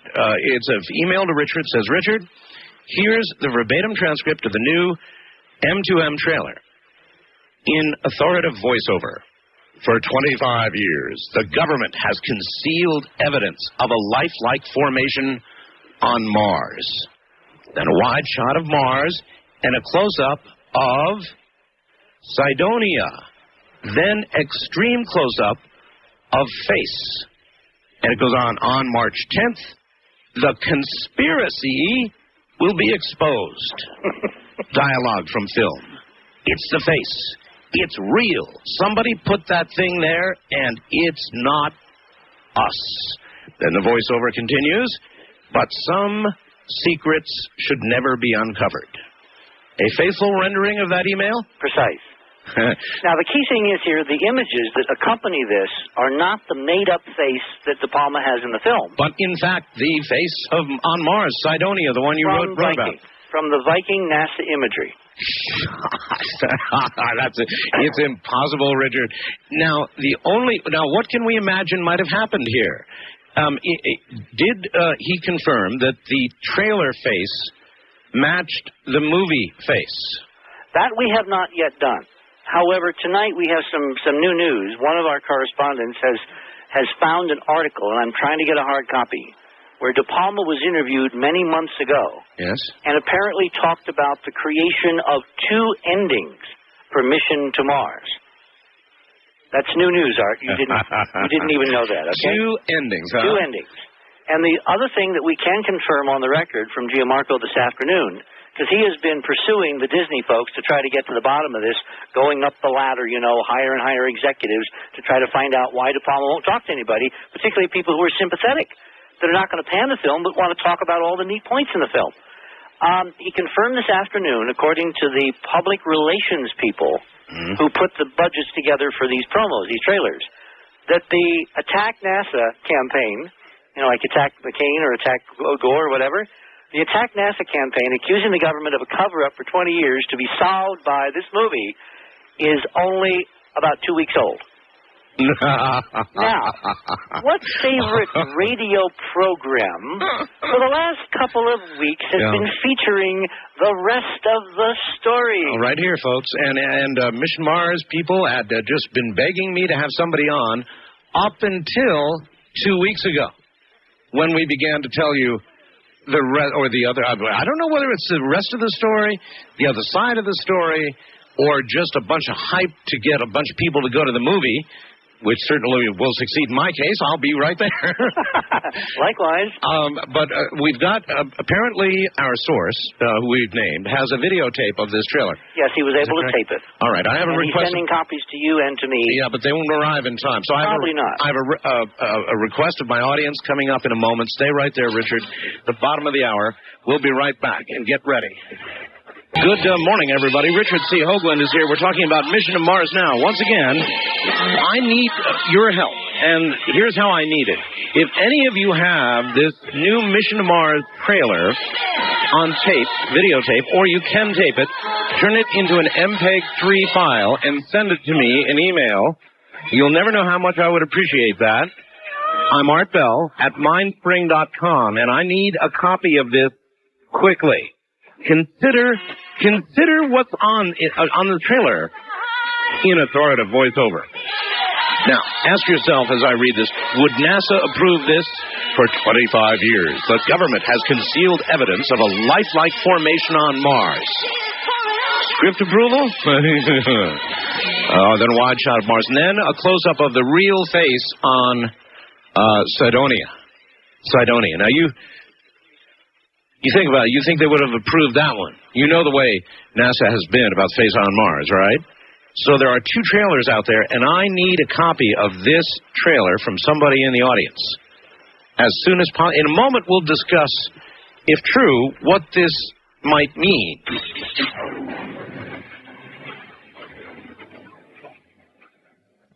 actually. All right, now, we're going to discuss what all of this may mean in right now, actually. All right, now let's think about this. If this trailer is as stated, what might this mean? To me, it might mean the following. Touchstone/Disney is screwing with us all for promotional purposes, and myself and Richard in particular. Could mean that.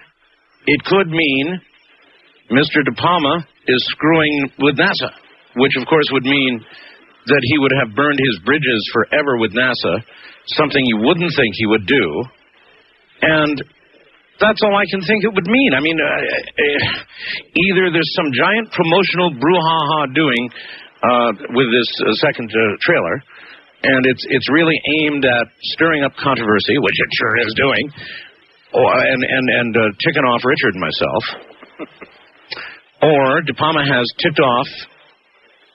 really ticked off NASA, and I've not heard any comment from NASA yet, but you just know if it's a real face at Cydonia, either in the trailer or the movie, they're going to be really, really pissed.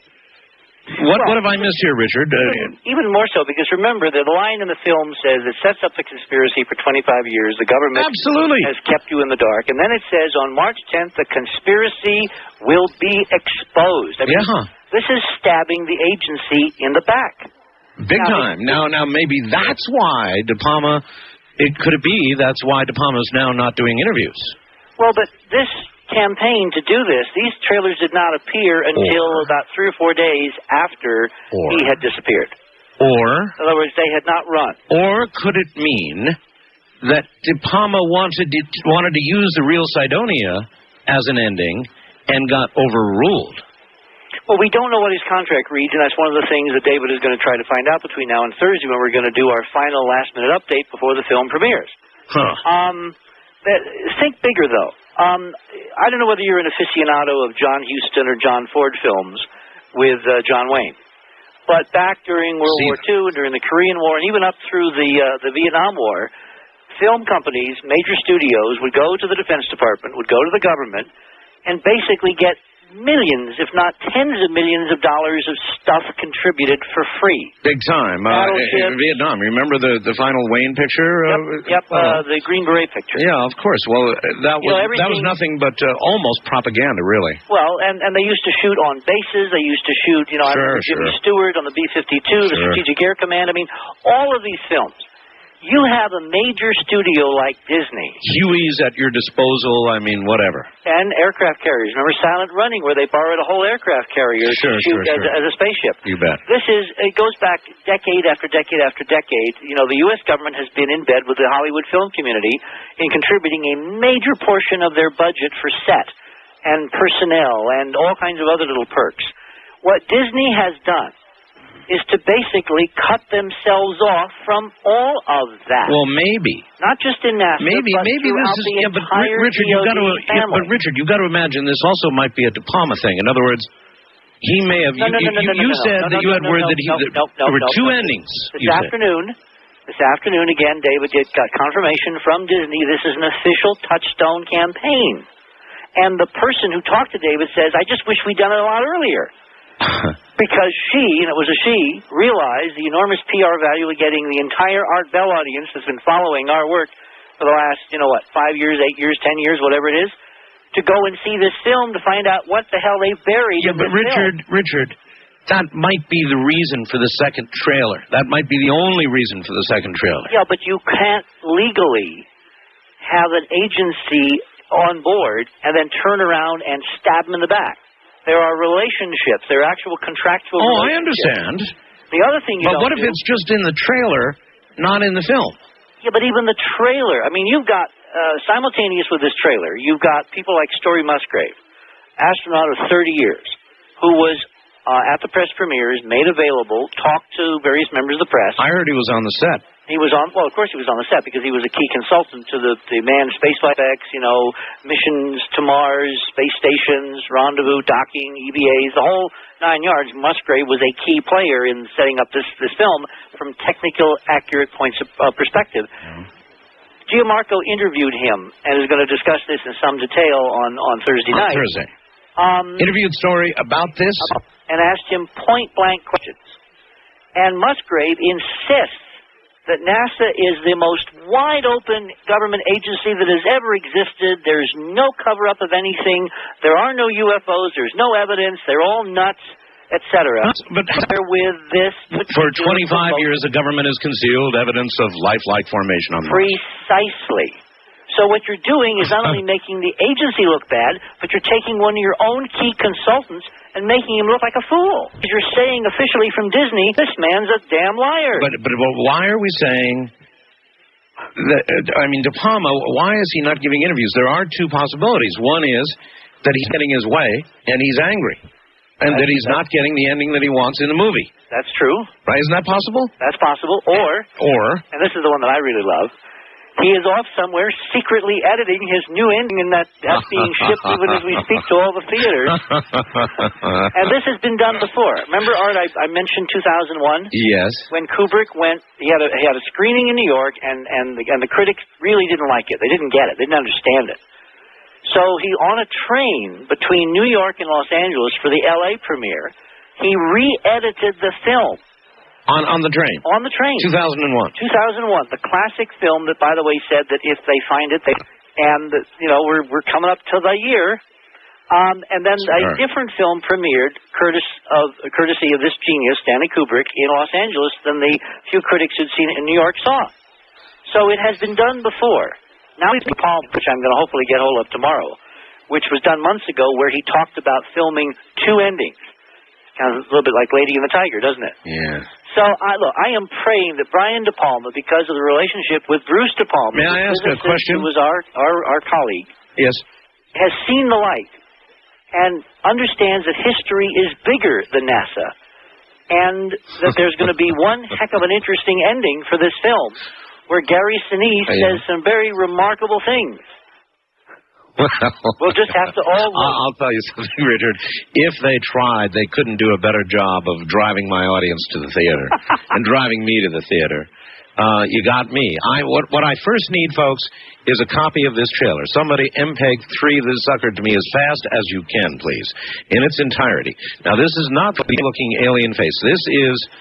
This one will actually show the face on Mars, the one that... Richard. Well, according to Gianmarco, who's seen it, and according to Mike Barra, who his wife saw it. This years of government cover-up. You got it. And it has the colorized versions of Sidonia, very close to what we have from Coronado on our website as part of our review of Mission. I mean, this is pretty interesting, to say the least. Well, I can imagine, Richard, the people in the studio sitting there saying, look, let's get another trailer out there. Let's make this one a little different. And it's going to just drive them out of their minds. And as part of it, we'll have De Palma not say anything for a while. And the controversy will go nuts on the Art Bell Show.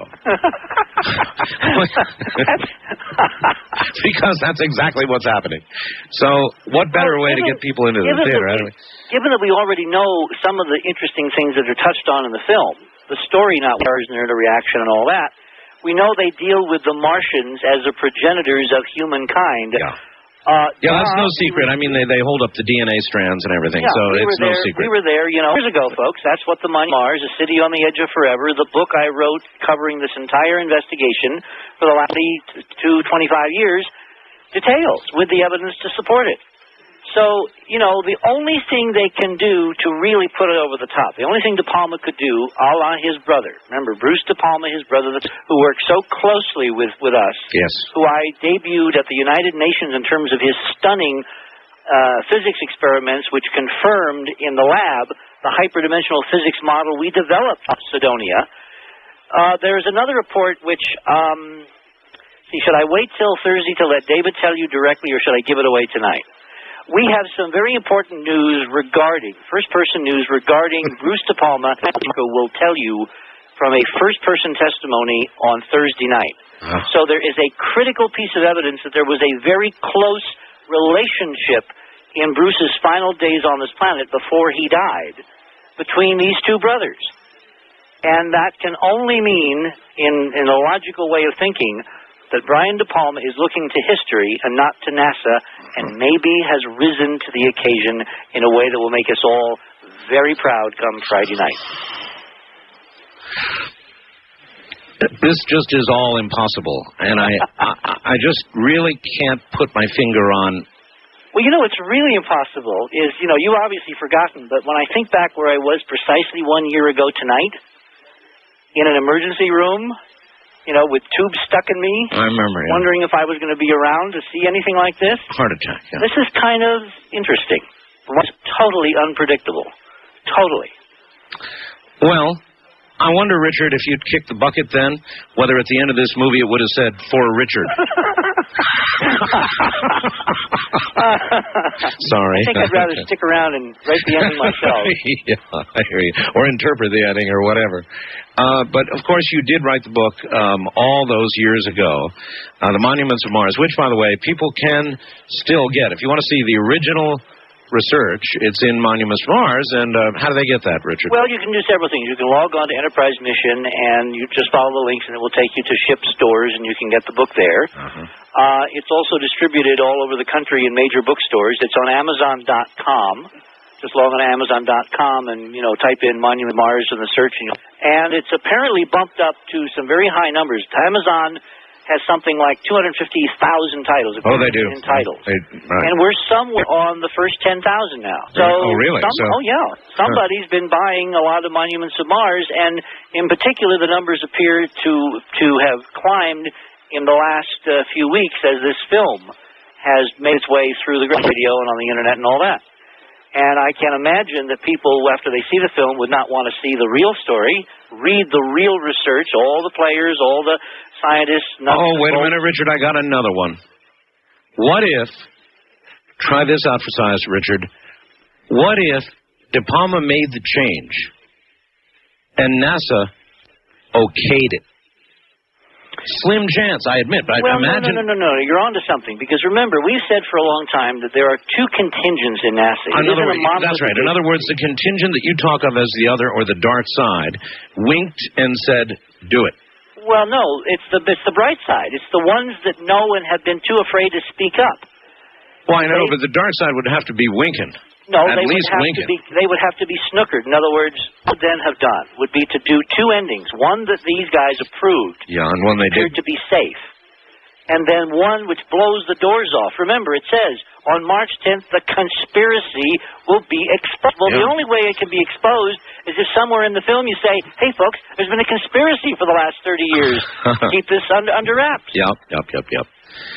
And, of course, the bigger picture is that what this story is telling us is that we are from Mars. We are descendants of, or creations of, because I haven't seen the movie yet, I don't know, whatever, Martians. Yep. That the DNA that is everything we are came from over there. Which I think I said pretty much on Fox about a year ago during the Lost Tomb special. In other words, that's where our research has been leading us, in the inexorable direction. That somehow we and the, quote, Martians are inextricably connected some way. What this film has done with $120 million is to basically put it on the widescreen with a hell of a lot of special effects, a sterling cast, and a director who has disappeared. I don't know. The whole thing is really intriguing, which is probably exactly what they intend for it to be. Well, if ever the comment was appropriate, it's certainly now. Stay tuned. Stay tuned. Right. Richard, one last quick question, and it's got to be quick. We got those rotten, stinking pictures of the face on Mars that in no way resembled the pictures, the original Viking photos. Since then, we've had a zillion really good pictures of Mars taken. Oh, stunningly good, in great detail. How come we can't get Cydonia again with a good photo this time? Why not? Well, I have a feeling that if enough people go to see this film and then, tune into us as we discuss the contents and the various layerings of the real research embedded by De Palma in this, including all those 19.5s I've been telling you about, that we can then muster another campaign to demand of Dan Golden, and this is the enormous success of the film, that we go back and get some more decent pictures of Cydonia to Go show back us and what's take really there. some more damn pictures, for heaven's sakes. Absolutely. Because if you compare the quality of what was taken a year ago in '98 in April, and the quality of what he's been taking, Malin is taking all over now. What we could do now, right? There's no comparison. There's no comparison. Somehow that camera works amazingly well, except when it's pointed at Cydonia. All right. Thursday, the next installment of this, somebody send me an MPEG before I go. Thank you, Richard. And I have one last thing to say. It better be awful quick. Aunt Doris, go to bed. It's too late for you. Later. Aunt Doris, go to bed. I'm Art Bell. All of you out there, don't you go to bed.